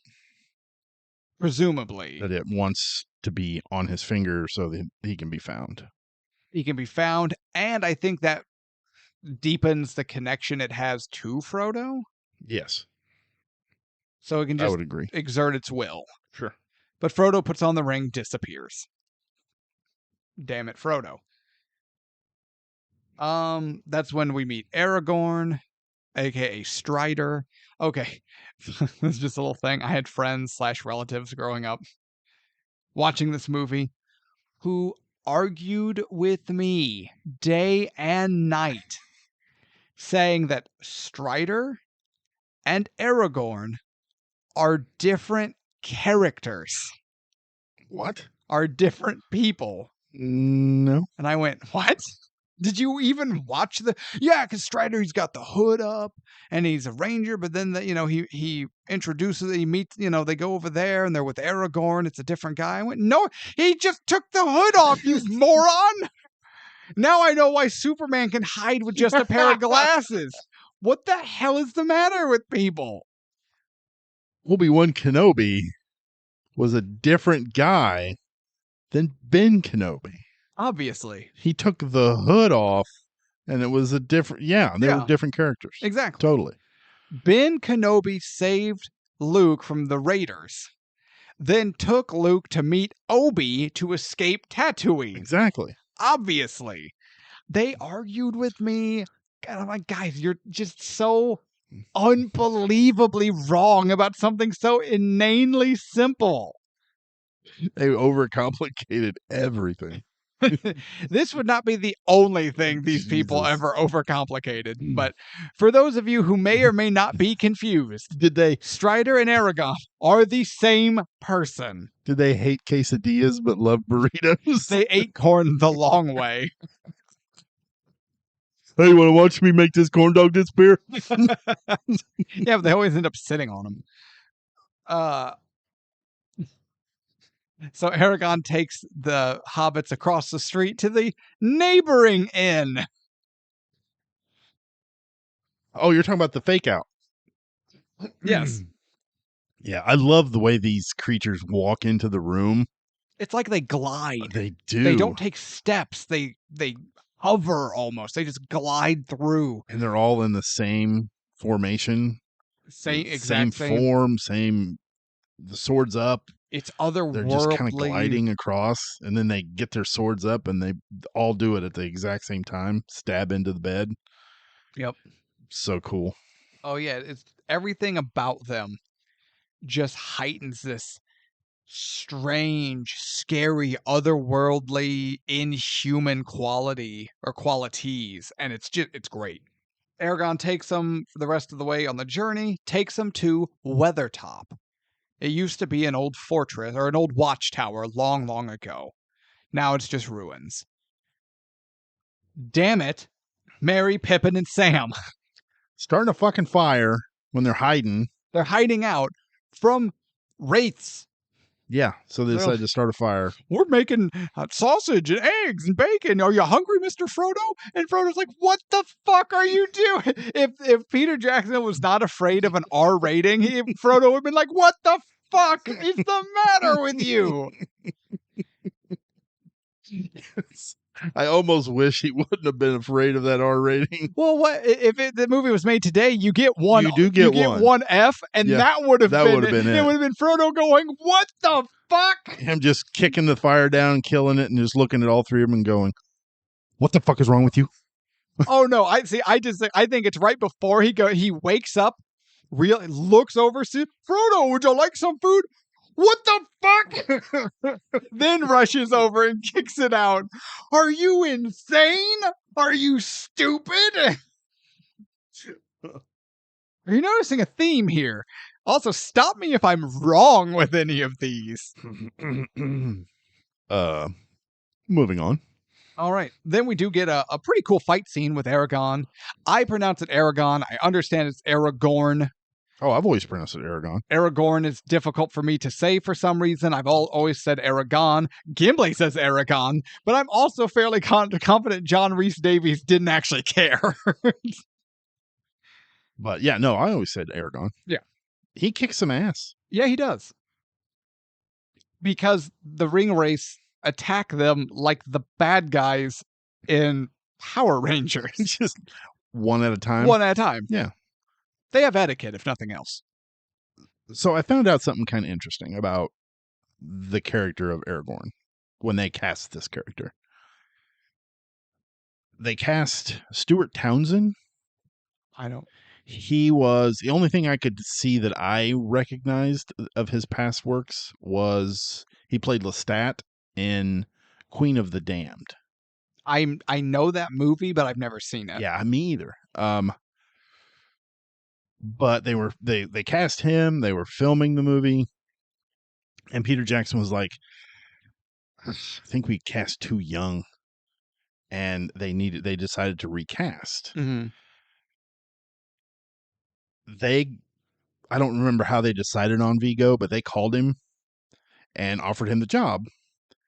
But he had never read the book. You know, he wasn't very familiar with Lord of the Rings, and he hadn't read the script at all. Never met Peter Jackson.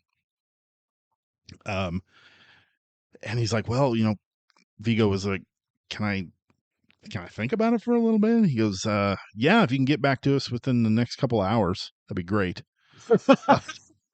You can think about it for 47 minutes. Yes. But Viggo's son had read the books and talked him into doing the film. Oh, cool. So yeah, he just went into this blind, and man, what a great choice. For Aragorn. And I agree with the older, oh yeah, you know, more mature, seasoned veteran kind of definitely. Aragorn versus like the young. I think he would have been too. Either they would have tried to play him up as the young hotshot who had something to prove, cocky, way too cocky. They probably wouldn't have played it that way, but it's possible things would have come off that way. Versus you see Viggo Mortensen, he's older, he's wiser, he's more experienced, and it just adds the actor being older inherently then gives the character almost more credibility in a sense, because you're more willing to innately trust what he says and does, because you're not just like, look at this doofus. I agree. It would be like if they had casted Gandalf or Saruman as a young person. Yeah. Right? Christopher Lee, old Christopher Lee is power and authority and sinister. But if it had been a young person, he'd be like, look at this sniveling little wiener. What a douche, right? It would have been different. It would have come off that way. So we get the Weathertop fight. I always like the torch throw. I do too. Right in that ring race face. Right in his face. Right in your screaming. freaking eye. And then he's just, whoa! Arms flailing as he runs off. I always give the head cannon of the R2-D2 scream. Woo!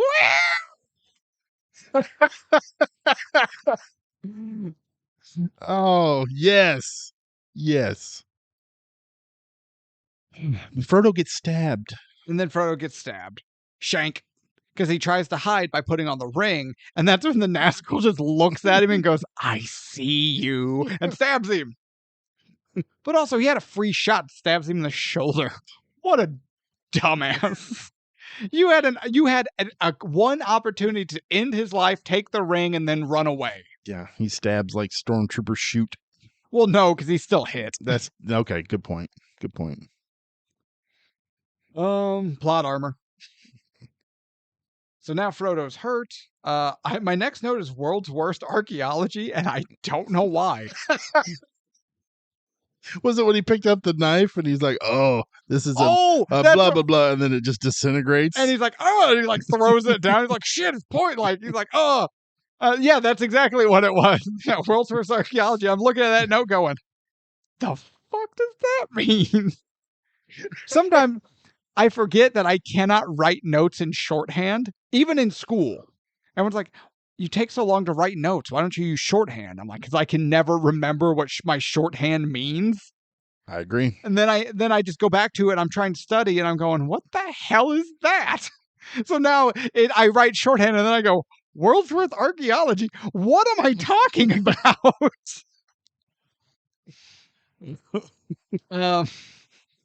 So yeah, it's the sword. Yeah, he throws it down.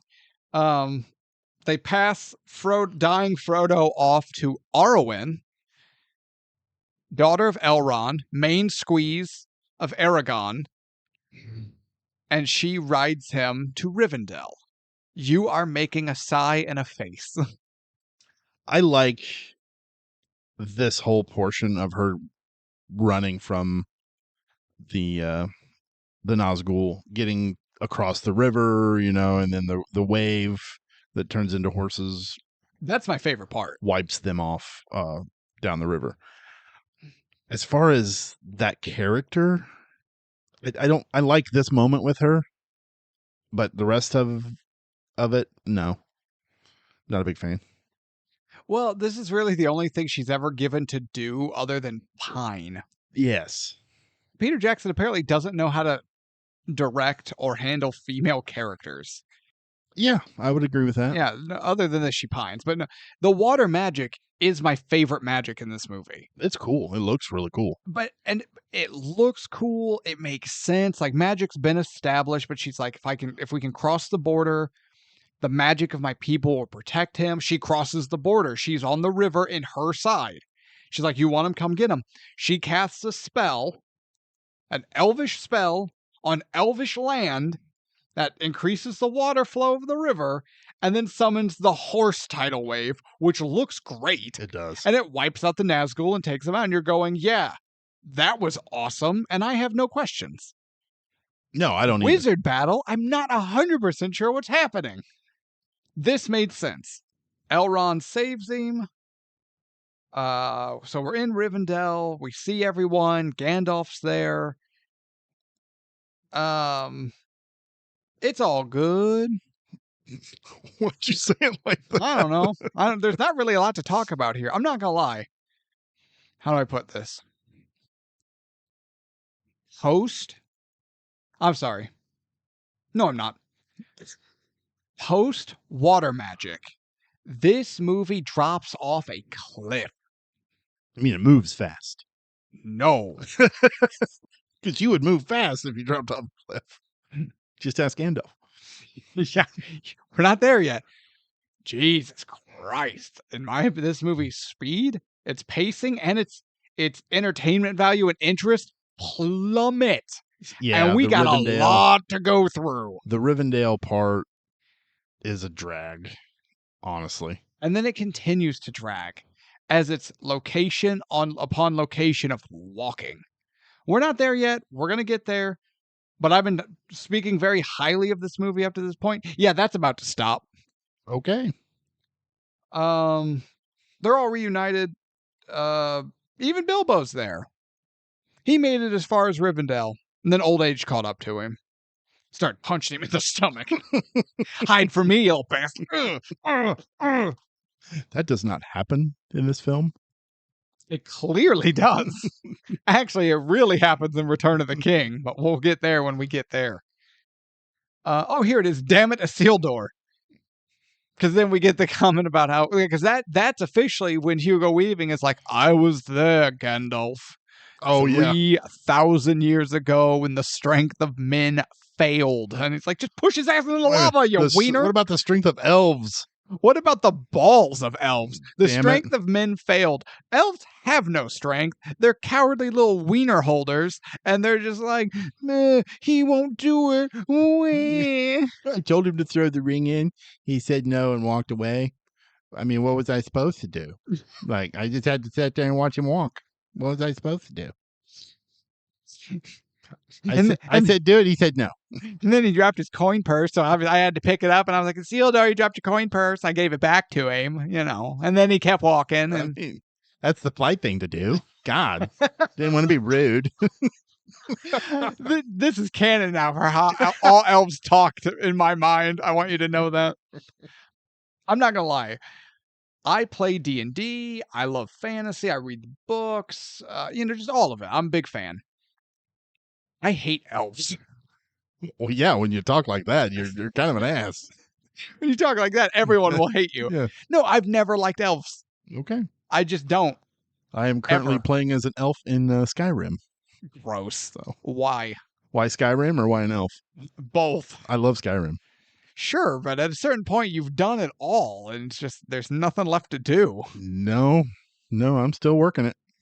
That sounded terrible. You're still working? That game's like 15 years old. I know, and I've bought it on like 3 different consoles. You're the problem. The reason we're not getting Elder Scrolls 6 is because people like you keep buying every remaster they release. Yeah. Quit enabling Tom Howard. Todd Howard? Something Howard. Todd. Sure. Never trust someone named Todd. Todd and Margot. Where's Elder Scrolls 6, Todd? I don't know, Margot. You bastard. Where was I? We're in Rivendell, and the Fellowship is about to be formed. Oh, yes, we're at... elves suck. Go dwarves. Dwarves rule. I'll tell you right now, if King Dane had been in that fiery chasm with Isildur would not have left. He would have caught an axe between the eyes. Well, yeah, because if he didn't get him with his own axe, he would have just stolen the nearest axe and gotten him with that. 100%. You'll know what I'm talking about here in a minute. Okay. I'm just saying dwarves do what they need to do. I'll give you that. Elves are like Batman. They're just like, we have a code and we can't do that. And I'm like, you suck. You fucking wiener. Anywho, they have the council meeting. It takes forever. They try to destroy the ring. By they, I mean Gimli. His axe breaks. Yes, it does. You have something to say? So, when Frodo's like, I'll take the ring. And everybody makes a big deal. They're like, Legolas is like, oh, you have my bow. And Aragorn's like, oh, and you have my sword. Yeah. And here comes fucking Gimli. You also have my axe. Yeah. My motherfucker, you just broke your axe. Whose axe do you have now? He had more than one. No. Yes. No, because when he stands up, he grabs the axe next to him that's slightly leaning against his buddy's chair. Which means it was probably his buddy's axe. He stole his buddy's axe, broke it on the ring, and was like, oh, shit. Man, my axe is right here. What an elven mentality. He took my axe. He tried to destroy the world's most evil artifact and it broke my axe. Meh. Dwarves don't sweat that. They're like, I bet that one dwarf did. He's like, my fucking father gave me that axe. Yeah, and knowing dwarves, his father is still alive. And he'll be like, Dad, check it out. I have the shaft of the axe you made. It's broken, and here are the shards. He'll be like, oh, how did it break? He'd be like, oh, Gimli took it and tried to destroy the one ring of power, and the ring of power broke the axe head. Oh, that's awesome. We'll reforge the axe and make it a new, better axe. Dwarves are resourceful. Elves are whiny. All we do is comb our hair and eat lettuce and let people just walk off with world-ending tools of destruction. Meh. You know, we were making fun of the character from Waterworld with the long flowing hair. It was like, what kind of conditioner does he use? Mm-hmm. I want to know what elven conditioner is. Oh, like, yeah. Jesus Christ. Well, to be fair, any hair is that silky and smooth when you brush it as often and as, with as many repetitions as they do. In the middle of battle, Legolas is just combing his hair. Worthless fops. As he's taking out elephants. Elves are the worst. Oh, we're going to get there. We're going to get there. Fucking Legolas. You know what? Because it's a different thing, but he ruined the Hobbit movies. All right. Oh, that wasn't just him. No, but he played a major part. All right. Unlike he did in the books. Or book. I think that those movies got made was what really ruined those movies. All right. So, spoilers. Council meeting. We're just now doing Lord of the Rings. It's going to be at least a year until we do the Hobbits. God. 5-year anniversary. Year 2 with the Hobbits. Oh. No, year 2 will probably be Star Wars original trilogy. We'll be all right with that. All right. Council meeting. Frodo ultimately decides to take it. They form the Fellowship. So we got Frodo, Sam, Merry, Pippin, Aragorn, Gimli, Legolas, Gandalf, Boromir. Mr. Sean Bean. Sean Bond. Sean Bean. See, you went, that's Christopher Lee. I know he's a bad guy. I didn't know who Christopher Lee was at the time. But I knew who Sean Bean was. I went, oh, that's Sean Bean. He's going to die. He's dead. Yeah. That guy's dead. That guy right there. How do you know? Because it's Sean Bean. Is it Sean Bean or Sean Bean? Ask his mom. I don't know. Sean Bond? Sean Bond. So they form the Fellowship, and then they're walking. And they're walking, and there's lots of walking. And then they walk through a field. And then they walk on a road. And then they walk towards Rohan. And then that's too close to Isengard. So they walk up a mountain. And then they walk on top of a mountain. And then they walk down a mountain. And then they walk back through some fields. And then they walk towards a different mountain. Oh my God. Are you sure you picked up all the parts where they're walking? No. Oh, okay. There's probably parts I missed. Because I fell into a small grade coma at some point. Sure. Yeah, but aren't these shots beautiful of the landscape and the music and... Put a pin in that, please. Put a pin in that. Damn it. I have to abide by the rule of the pen. I want to talk more about cinematography, but it's just easier if we do it at the end. Okay. They make it to Moria. Now, Gimli has mentioned multiple times, let's go to Moria. My cousin Balin runs it and will throw us a grand welcome, and it's an easy cut through for us. We can eat, we can rest. It'll be fine. I'll see my cousin. It'll be fine. And Gandalf tells him, under no uncertain terms, no, Gimli, I would never take that road unless I absolutely had to. Gandalf knows that Moria fell like 200 years ago. A, how does Gimli not know? And B, why does Gandalf not tell him? Why does Gandalf not tell any of them? Guys, Gimli is saying there's a pathway through Moria. Technically, yes, he is correct. However, goblins and orcs invaded those mines 150 years ago and led to the extinction of all the dwarves in that mine. Not only that, while the dwarves were digging, they uncovered an ancient demon who resides somewhere within that facility. We cannot go there under any circumstances. Boom! We don't have to go there anymore because everyone's going to go, oh, shit, I don't want to fight demons. That's in my notes. Yeah. Why is Gandalf so cagey? Yeah, because why? If he would have just said that, everybody would been like, "Fuck it, let's take the road that gets us close to Isengard."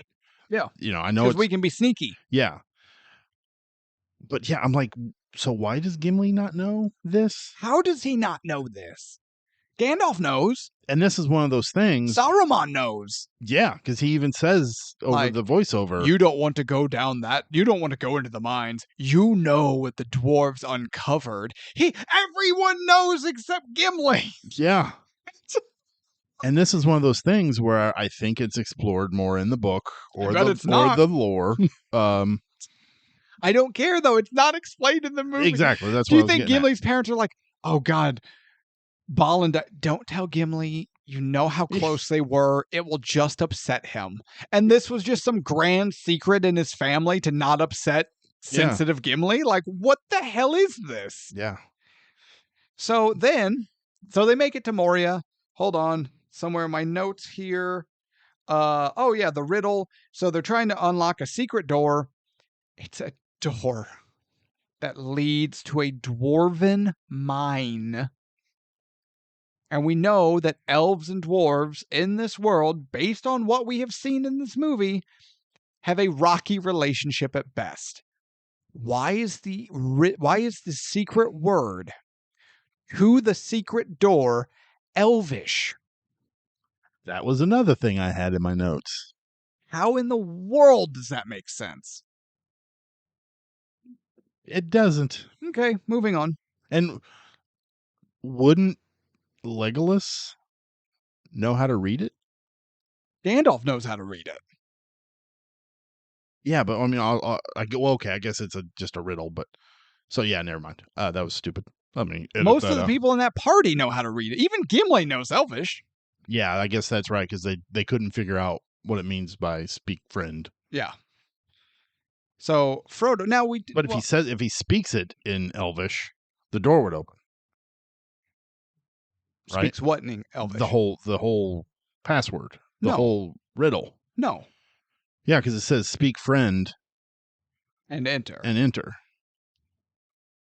Yeah, but I still don't think that would have worked. But if you would have just said "friend" in Elvish, right? But I don't think that would have worked. You don't think if you just? I think you would have had to singularly proclaim, friend. Yeah, like he does. You can't say "speak friend" and enter.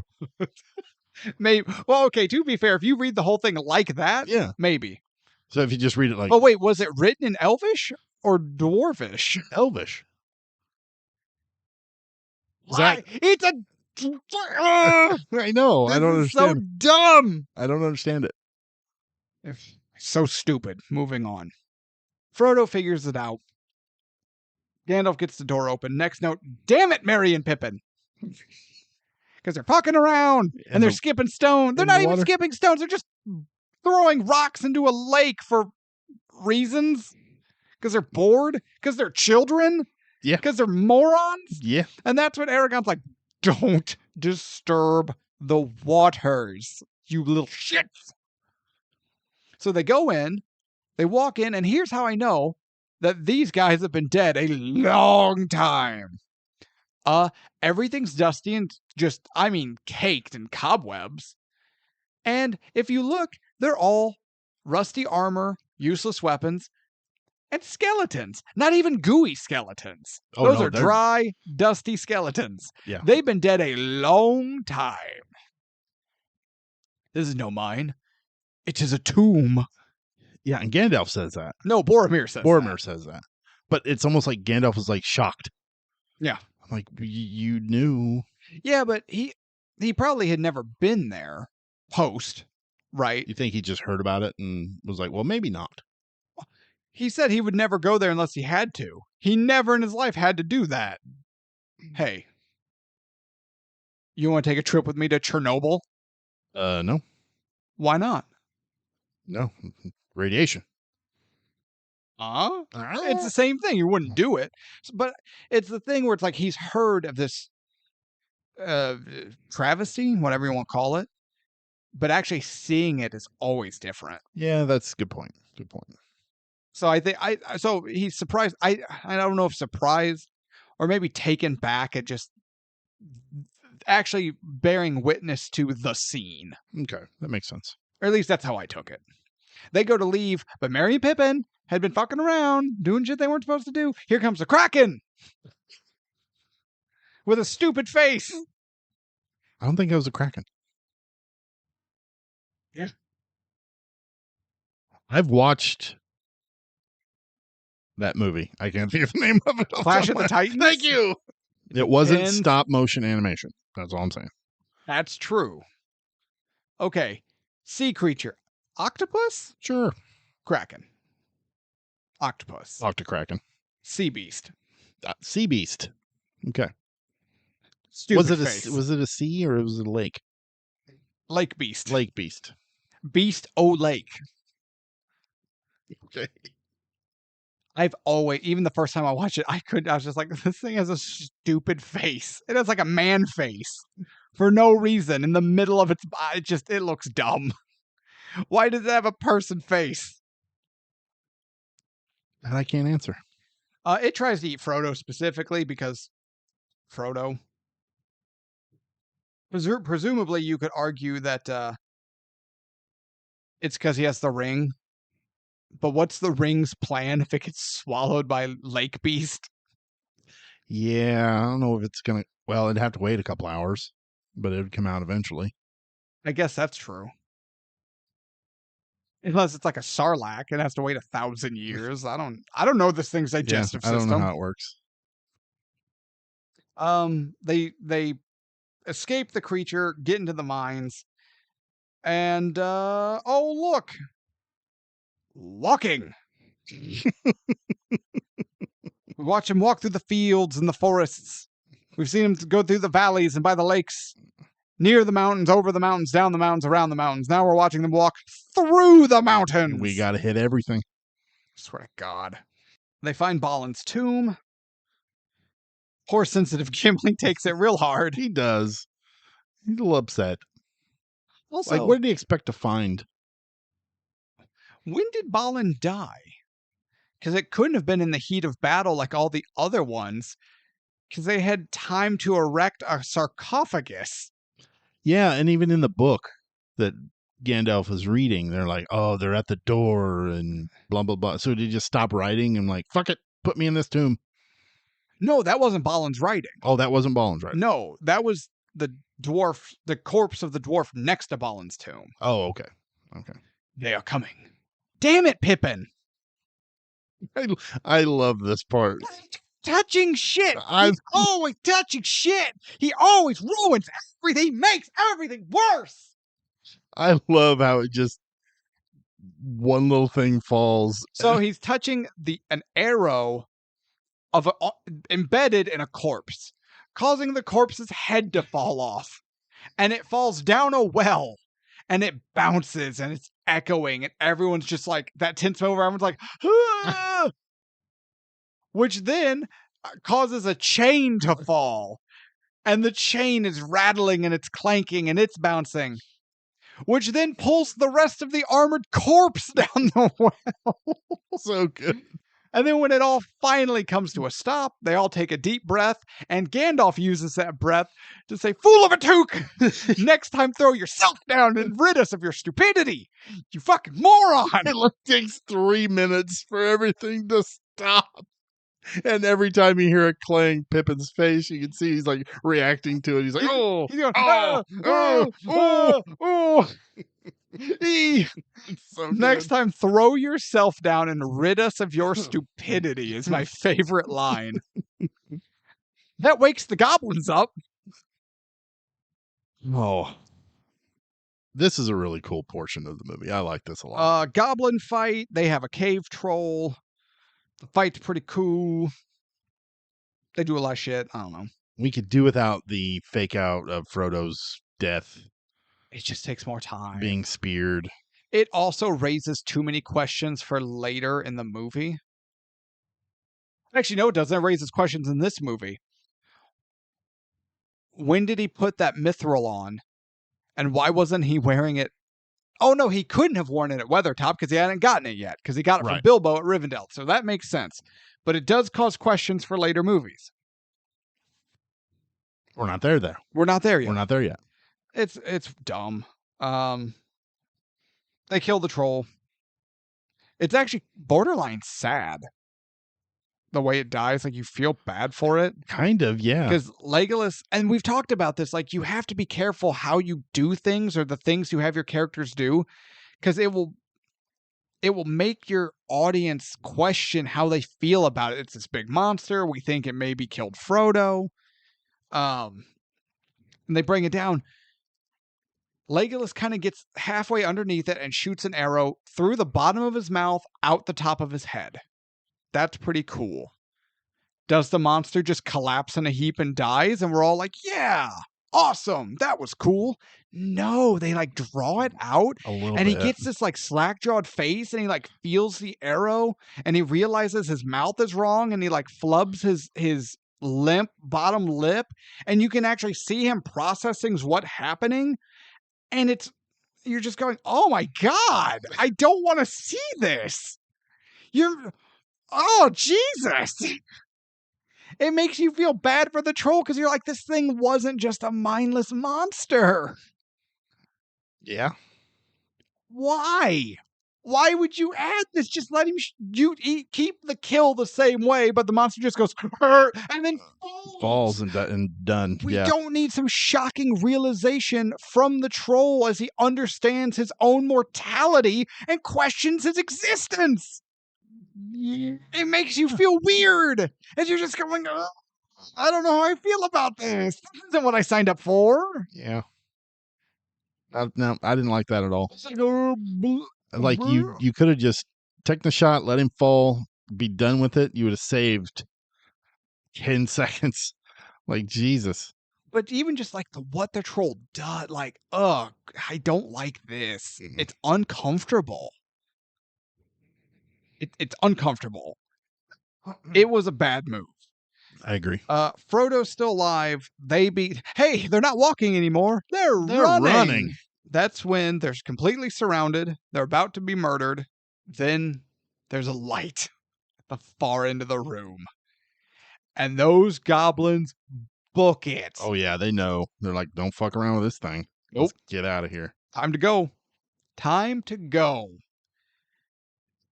And that's when Gandalf's like, swords are no more use to us here. We gotta go. Enter the Balrog. Man, he's such a cool looking character. What a great design. Oh. The Balrog is a great creature design. Absolutely. And he's got the sword and the whip, and he's just smoke and ash and flame, and is so awesome. They make it to the bridge of Khazad-dûm. Apparently, dwarves don't have an OSHA. No handrails? That bridge had no handrails. And also, bridge is like half a person wide. I love the stairway scene, though. Also, no rails. Yeah, but man, the tension in that, where the rocks are falling and breaking the stairs up. But we have to talk about this Balrog moment. It's arguably the only pivotal moment. The stairs come first. Because they make it across the stairs, then they get to the bridge. Oh, that's right. Gandalf is with them on the stairs. Yeah. Okay, continue. You're right. Well, now my mojo's all gone. I was on the... You never had mojo. Lie to us about mojo. Are you Austin Powers? Gotta get my mojo back, baby. Wow. But no, the tension in this where damn it. What? We are handsome. We are sexy bitches. Worth it. So no, as they're running down these stairs, the rocks keep crumbling because the Balrog's approaching, and big old chunk of rock takes out a section of stair right in front of them, so they have to jump the gap. And then they all get across except, Frodo and Aragorn. And another big chunk comes behind them. And then this section of stairs is just teetering back and forth. And it's like, lean forward. Such a good moment. Yeah. Great, great tension. I love it. That is a cool moment. They leap the gap and just keep running. Now, you were talking about the Nazgul having stormtrooper aim. The goblin archers have stormtrooper It's aim. terrible. Pew. And it's just nowhere close. Yeah. You can hear it whistle by. Nerd. Nerd. Or would you add the sound effect as it bounces off the stone behind the character? Oh yeah. Nerd. Like the clank instead of clank. Nerd. Shh, nerd. I like that better. This is my favorite ongoing joke, by the way. I don't know why I love this so much. They make it to the bridge where the Balrog catches up with them, and Gandalf hits him with the, you shall not pass. And here we see the only other two instances of magic that Gandalf seems to have. He summons a shield of light that blocks the Balrog's sword, and then he summons a shockwave, or creates a shockwave, that breaks the bridge, causing the Balrog to fall to its demise. Except, gets its whip, and he whips it good. No. When a wizard comes along, you must whip it. Ooh, whip it. Whip it good. I didn't have Devo on the Fellowship comes along, you must whip 'em. bingo card. Ooh, whip 'em good. I know what I'm going to edit out. How dare you? Now, I do recall my friends and I needing to watch this scene with subtitles. But again, it was VHS. We didn't have subtitles at the time. So it took many a year before we could not figure out what Gandalf was saying. Oh, the fly, you fools. Because the way he says fly does not sound like fly. What's it sound like? I don't know. No, I always thought you said fly, you fools. Well, good for you. Maybe it's because I was older when I watched this for the first time. Could have been. Considerably older. Gandalf older. Elrond older. So then Gandalf also dies. Rip. They escape. Everyone's crying except Aragorn. He's like, get your asses up. We gotta go. That scene where he actually does fall off and Frodo's reaction to it with the music every single time, even though I know what's going to happen, every single time it gives me chills. Yeah. Such a good moment. They make it out. They keep walking. They make it to Lothlorn Forest? Lorelorn Forest. Something forest. Oh, look, more elves. And now Lady Galadriel is a creep. Yeah, this whole part kind of lost me. Because it's just, this movie starts like an hour. Actually, so I had to watch this movie in 2 parts. Because I had to watch part 1 in 2 parts. I was like, I'm so tired. I gotta go to bed. And I paused it. I was like, I'm almost done. They just escaped Moria. And I still had an hour and a half left. I had an entire movie's worth of movie left to watch. And I was pissed. We should have done the extended cut. I'd still be watching it. Jake, did you watch Fellowship yet? No! They won't stop walking! So they keep fucking walking. I don't know. So they're walking. And make it, and Galadriel's speaking in front of everyone, inside everyone's mind. She gives Crazy Eyes a bunch. And then Frodo, she kind of lures Frodo out, and he pours some water into a scrying bowl, and he looks in to see a possible future. Because she's like, take a look in this pool, Frodo Baggins, and he's like, no. I want to see your turd. Get a tape measure. This some bitch huge. It's not a chamber pot. It's a scrying pool.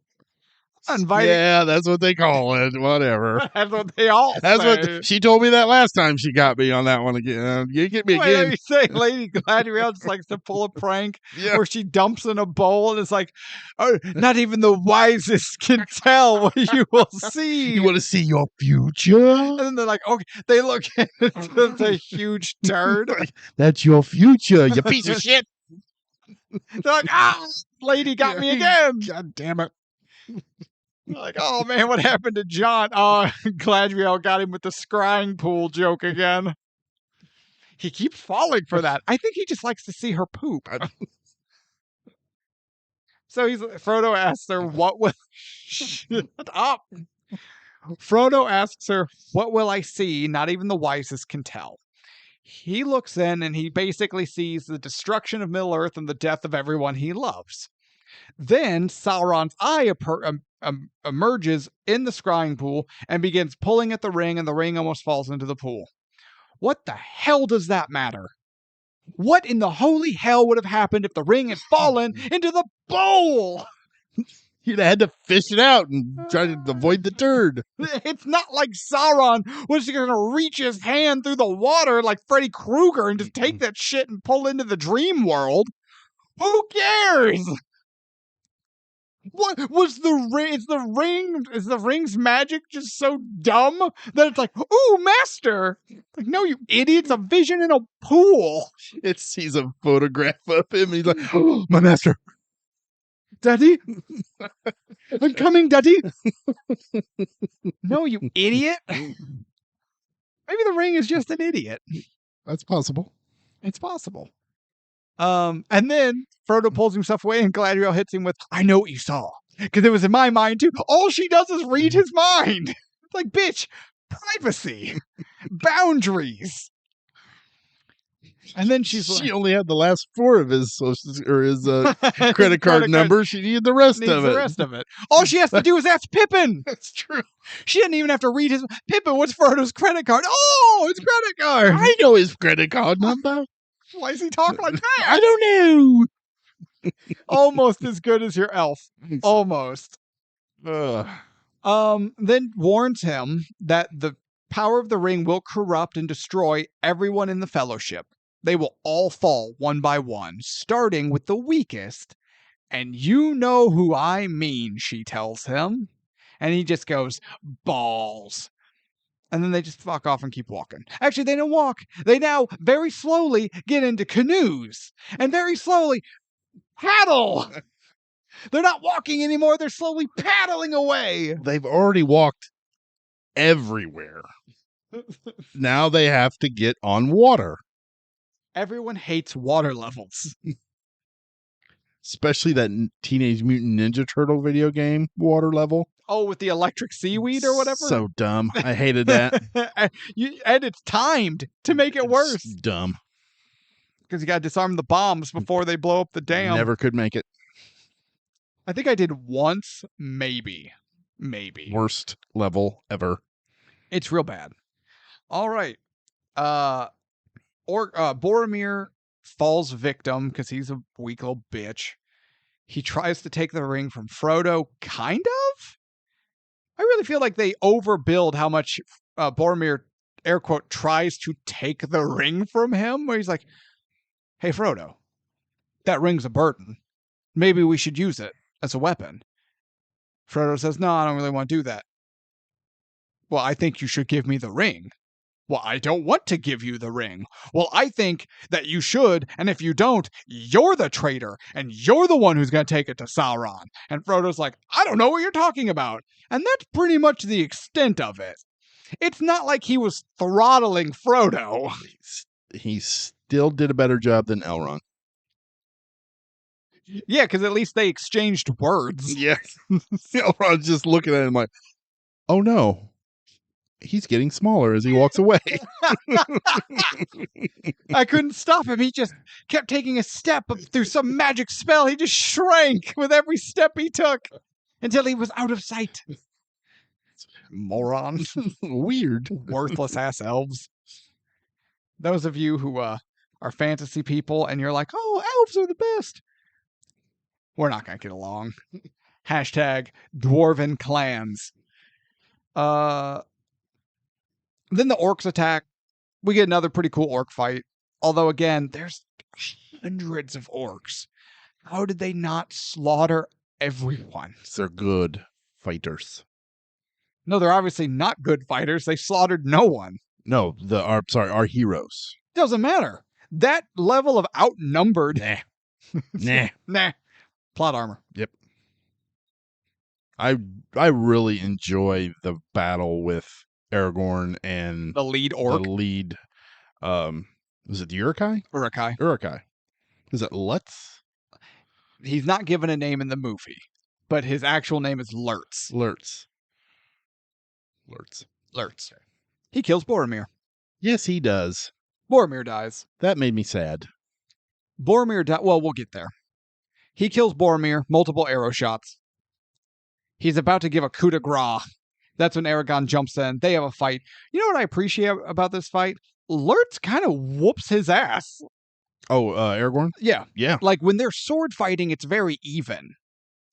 But I think Lurtz knows that, so he uses his overwhelming size and strength to his advantage and just starts pummeling Aragorn with his fists. And Aragorn's just going, holy shit, I'm getting punched. Someone help me. I'm being pummeled about the face and head. Oh, God. I really appreciated that. And then Aragorn gets that big flurry in and cuts off Lurtz's hand and stabs him in the stomach. What a ball move. Like, you have to have nuts. Huge swinging nuts. Ask me how Uruk-hai procreate. How do they?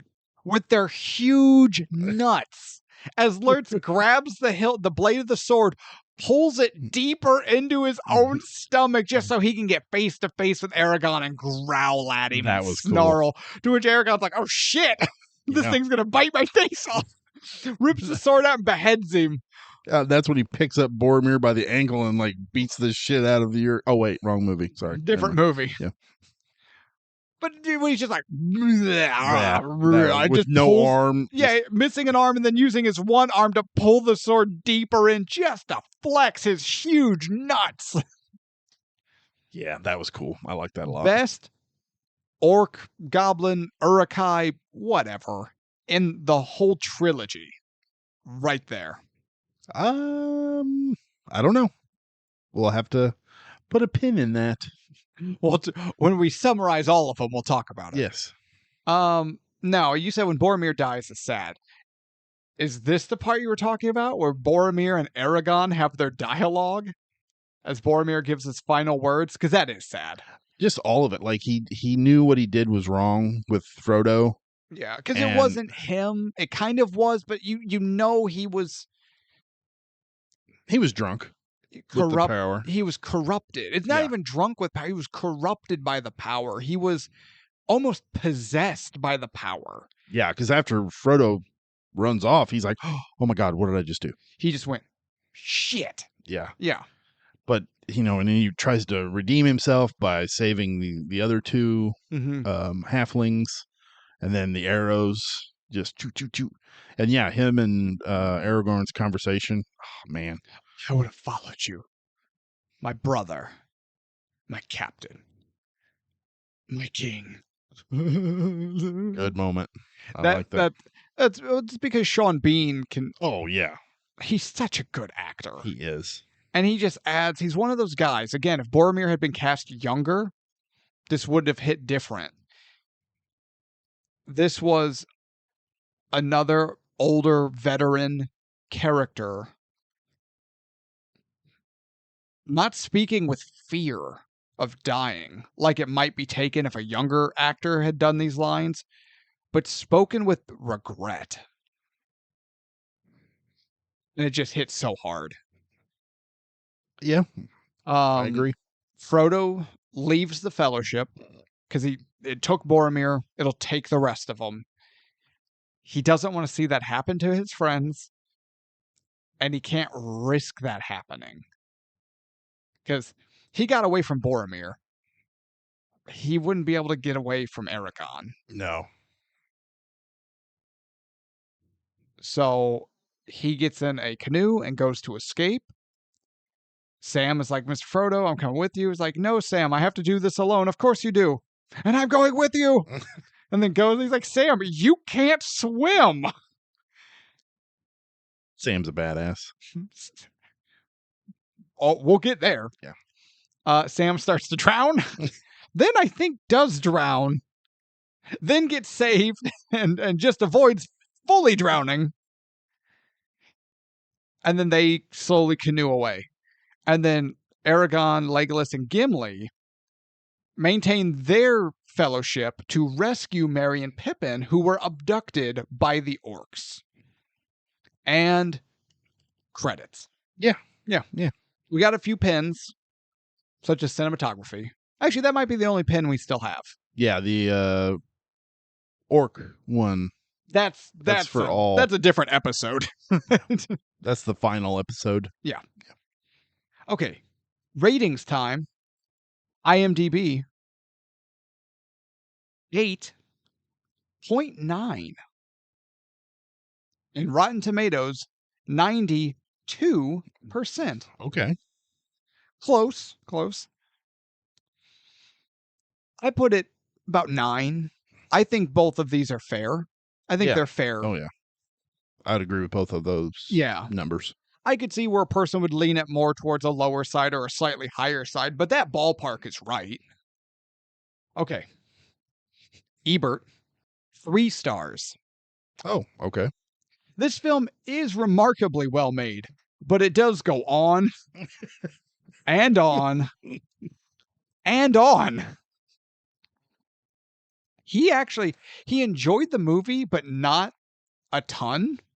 Or I should say, maybe he didn't enjoy.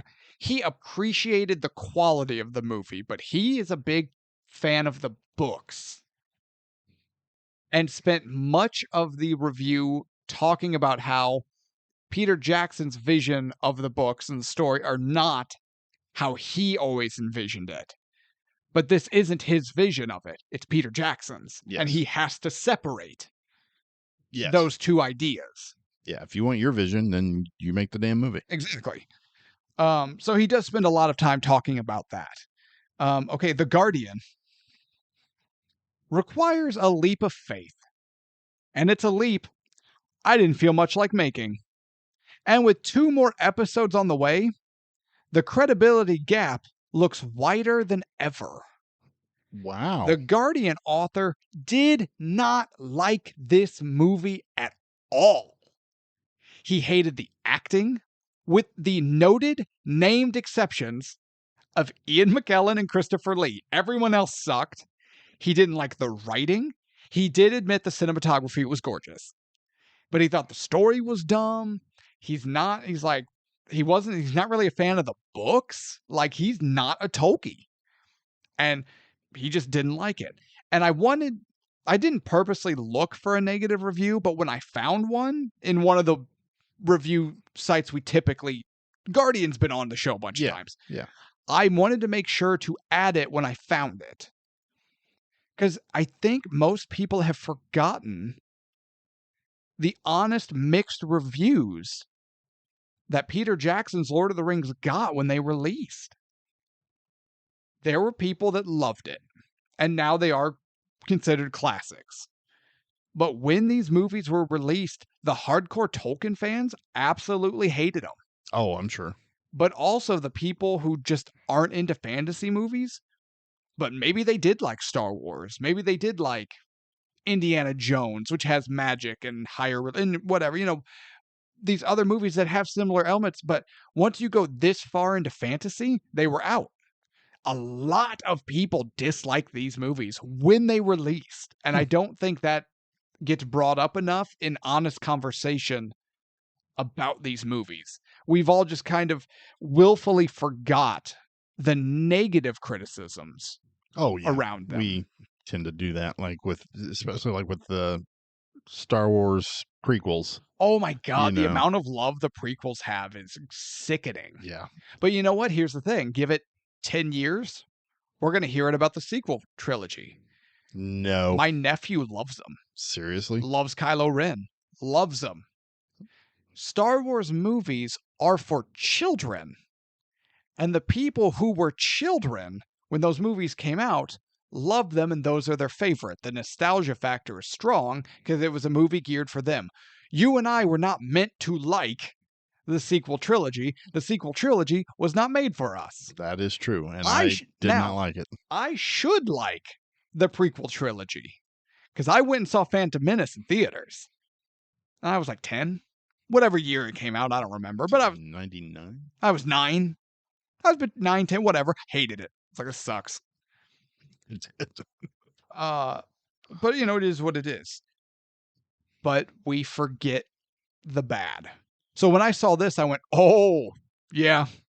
Now, I also want to point out, just for the fun of it, for all 3 movies, Fellowship, Two Tower, Return of the King, all 3 movies, I pulled the reviews for Ebert and The Guardian. Oh, nice. Because it's the same author in The Guardian for all 3. Okay. So we are getting the same opinion, the same people's opinions for the whole trilogy versus cherry picking this person from Rolling Stones or this person from Variety or this person from New York Times. I found 2 opposing viewpoints and I was able to maintain them for all 3. Nice. And I thought that would be cool. Yeah, I like that a lot. All right. We'll pull the pin out of cinematography and then we'll get to final thoughts. Okay. This movie's beautiful. But I swear to God, it feels more like a travel commercial for New Zealand than it does for an actual movie much of the time. I could see that. Look how beautiful New Zealand is. Also, Peter Jackson, Fran Walsh, I'm pretty sure Philippa Boyens. You know what they all have in common? What? New Zealanders. Oh, really? Yeah. They're like, look how beautiful our country is. Come to our country. Look how beautiful everything is. You should come visit. Come and spend your money and make us relevant. It felt like a New Zealand commercial. They should get royalties just for the tourism. Right? Yeah. Yeah. Well, you can, in fact, go to New Zealand and they've kept the sets. Like Hobbiton still exists. I heard that. Which would be cool to visit one day objectively. Cool. That would be neat. But like, it is a gorgeously shot movie. But again, they focus so much on the cinematography that it just feels like a travel commercial. I didn't get the travel commercial vibe. Sure. I got the first off, I do agree with you. This movie is beautiful. Yes. Oh yeah. With the cinematography and the music that plays. But I got a lot of this world is huge. Mm-hmm. They have a long way to go.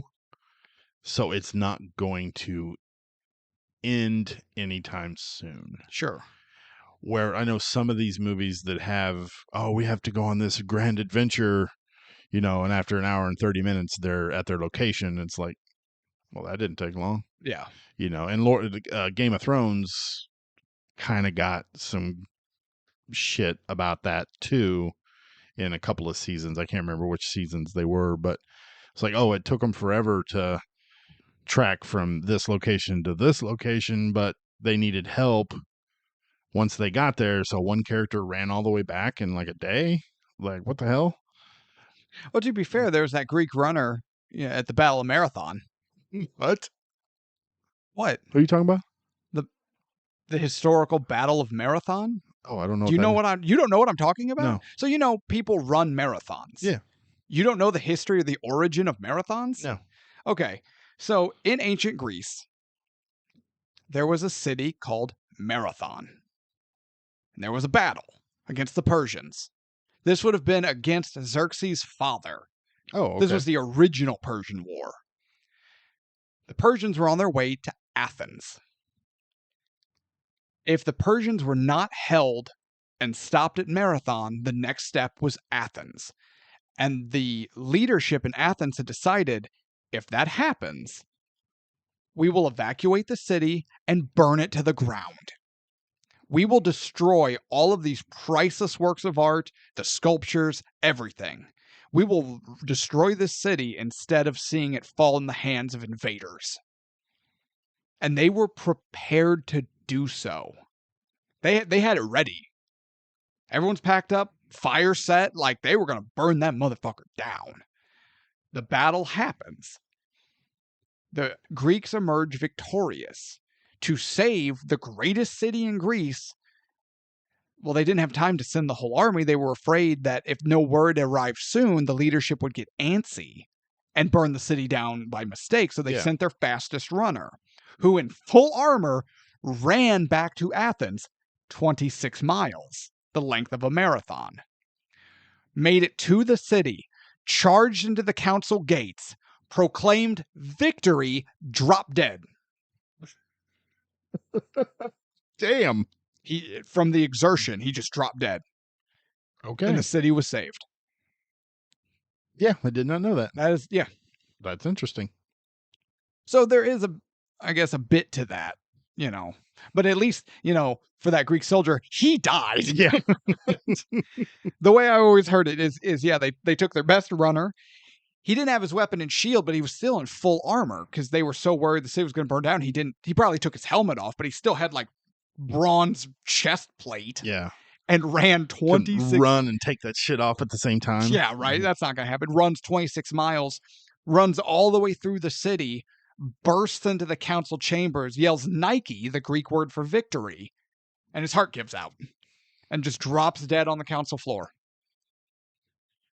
It's a good thing you got that word out. Yeah. Or the Senate floor, I should say, not council, but you know what I mean. Yeah.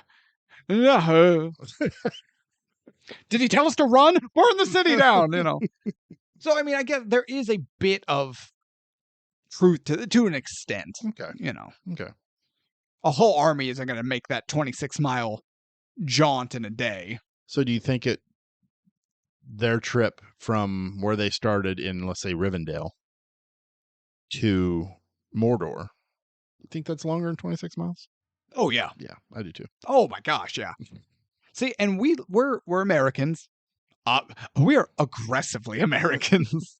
Grotesquely American. What the fuck you say to me? I'll shoot you in the face. But we have listeners in Europe, which is why I bring this up. Our Australian and Canadian listeners will commiserate with what I'm about to say.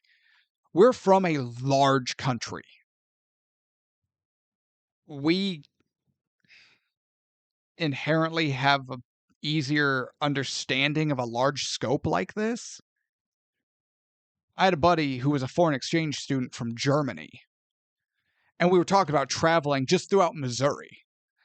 And he was just, we were just like, it was like a 4 or 5 hour drive from one part of Missouri to another. And they're like, do you take trips like that in, Germany? He's like, yeah, if I want to go to Belgium or wherever he said, because it's a bunch of smaller countries in close proximity. So sometimes they're, what's the word I'm looking for? Not understanding, but sometimes their perception of that kind of distance can be a little... Oh, sure.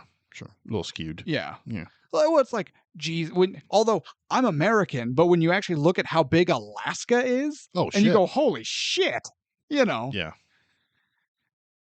So, it is what it is. But no, it's like, obviously, Middle Earth is huge, right? And our Canadian and Australian listeners and friends, like, they know what we're talking about. Like, if you're going to go from one end to the other, you're like, oh, no, this is days, weeks, And they're on foot, so months. Yeah. Yeah. At least 3 movies. It's actually, I think on foot, I could make it from Hobbiton to Mount Doom in the same amount of time it takes to watch the extended cuts of all 3 of these movies back to back to back. 11 hours? I think I could do it. We'll have to put that to the test. All right. Final thoughts. Go ahead. Yeah, your turn. Oh, do you want me to start? Yep. All right. Watching this movie was a slog. I'm not even going to sugarcoat it. We're just going right in. It has good things. It's beautiful. It has cool moments. This movie is long, unnecessarily long. It plods along for no reason. I don't care how many wide vista sweeping shots of people walking do I need to see. I don't care. No one cares. Move your shit along, Peter Jackson. Jesus Christ. Post Rivendell, this movie is a chore to watch. It still has some good moments, but just, oh my God. Honestly talking, you and I right here, unless we ever decide to do Lord of the Rings, Fellowship of the Ring revisit, I may never watch this movie again because I have Oh. no desire to. Okay. It's not bad. It's just, oh my God. Now, that being said, objectively, look at what this movie is. Look at how well made it is, what it's about, its significance at this point. That's something to take in consideration. Is the Fellowship of the Ring worth the ticket price?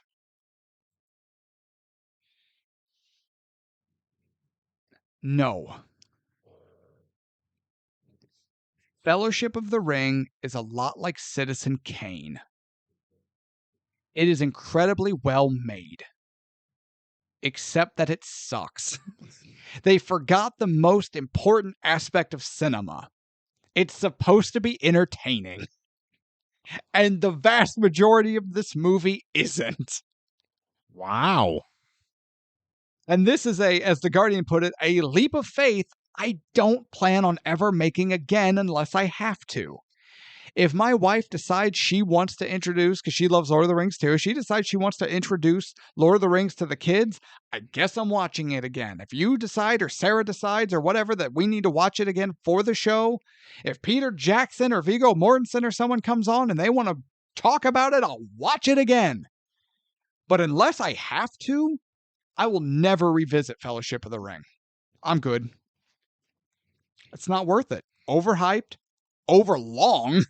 It's so long for no reason. Move along. Nothing to see here, folks. Save 3 hours of your life. Wow. Okay. I wasn't expecting that. Hot take. It's a hot take. Send your hate mail to Ticket Price, or to Jacob, care of Ticket Price. Okay. So this has been 23 years since this movie came out. Man, the visual effects still hold up pretty well. Do they? There are moments that they kind of falter, but There's a lot of really bad green screen. as a whole, I think it still holds up fairly well. Great character design. The ring wraiths are pure nightmare fuel. The Urukai, is that how you say it? Sure. I I always pronounce it Urukai. Urukai. But here's the thing. It's a made-up word. Pronounce it however you want. I don't care. Aren't all words made up? That's true, too. But those things are just monstrous and grotesque, and I love it. The orgs, they're slimy and creepy, and they look so cool with the armor and all the different armors that they have on. All of our heroes look just super strong and heroic. They fit the and distinct too. Yes, and that's very important. I think the cast is perfect for this. The score is epic, beautiful. It fits perfectly with all the landscapes and all the battles. Majority of the battles in this are pretty phenomenal. I'm not even gonna lie. There are a few things I have issues with, namely the stuff that we've talked about that just doesn't quite make sense, like the door in Moria. Why the fuck didn't Gandalf tell them about what's in Moria? Why did you just let the ring bearer decide? Yeah. That way I am not at fault. Yeah, Guilt of omission, asshole.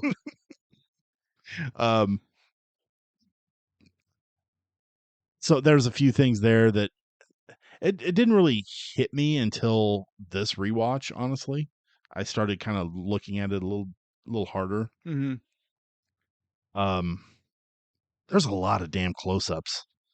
Yeah. And it's not done for, like, when we just did Silence of the Lambs, where you had all those close-ups, and it's makes you uncomfortable being that close to Hannibal Lecter or Buffalo Bill or whatever.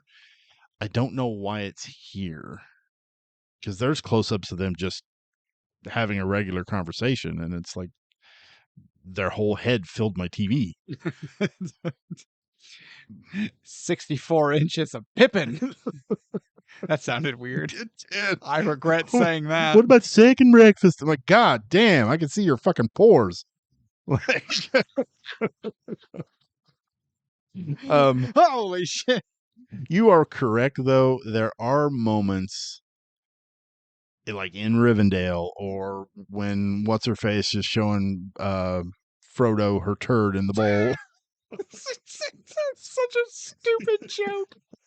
Though those moments kind of drag on a little bit, but the walking part, all the commercials for New Zealand didn't bother me at all. But no, I'm sorry, I think you are completely wrong. I accept that. This movie is worth the ticket price. It's not. And I'll probably watch it again in a couple years. At least 2. But yeah, I'll throw it on and watch it again. I will never watch the extended versions. Oh God, no. Like I'm not that curious as to how they all got their little cape clasps. Like, I don't give a shit. I don't give a fuck about, oh, well, Samwise didn't have this particular rope in Return of the King. How did he get it? Whatever. Nobody cares. I don't give a shit. No, this movie's fantastic. If you have not watched it, watch it. Just suspend some disbelief. Just enjoy. Don't question too many things. Are you talking about Lord of the Rings or a Sylvester Stallone movie? Yes. God damn. Can I defend myself? Before I'm overwhelmed with hate? Completely just overwhelmed? Yes, go ahead. I'm not disagreeing or arguing with your saying it's worth the ticket price. That is a valid answer. And I can see where you or anyone else would say that.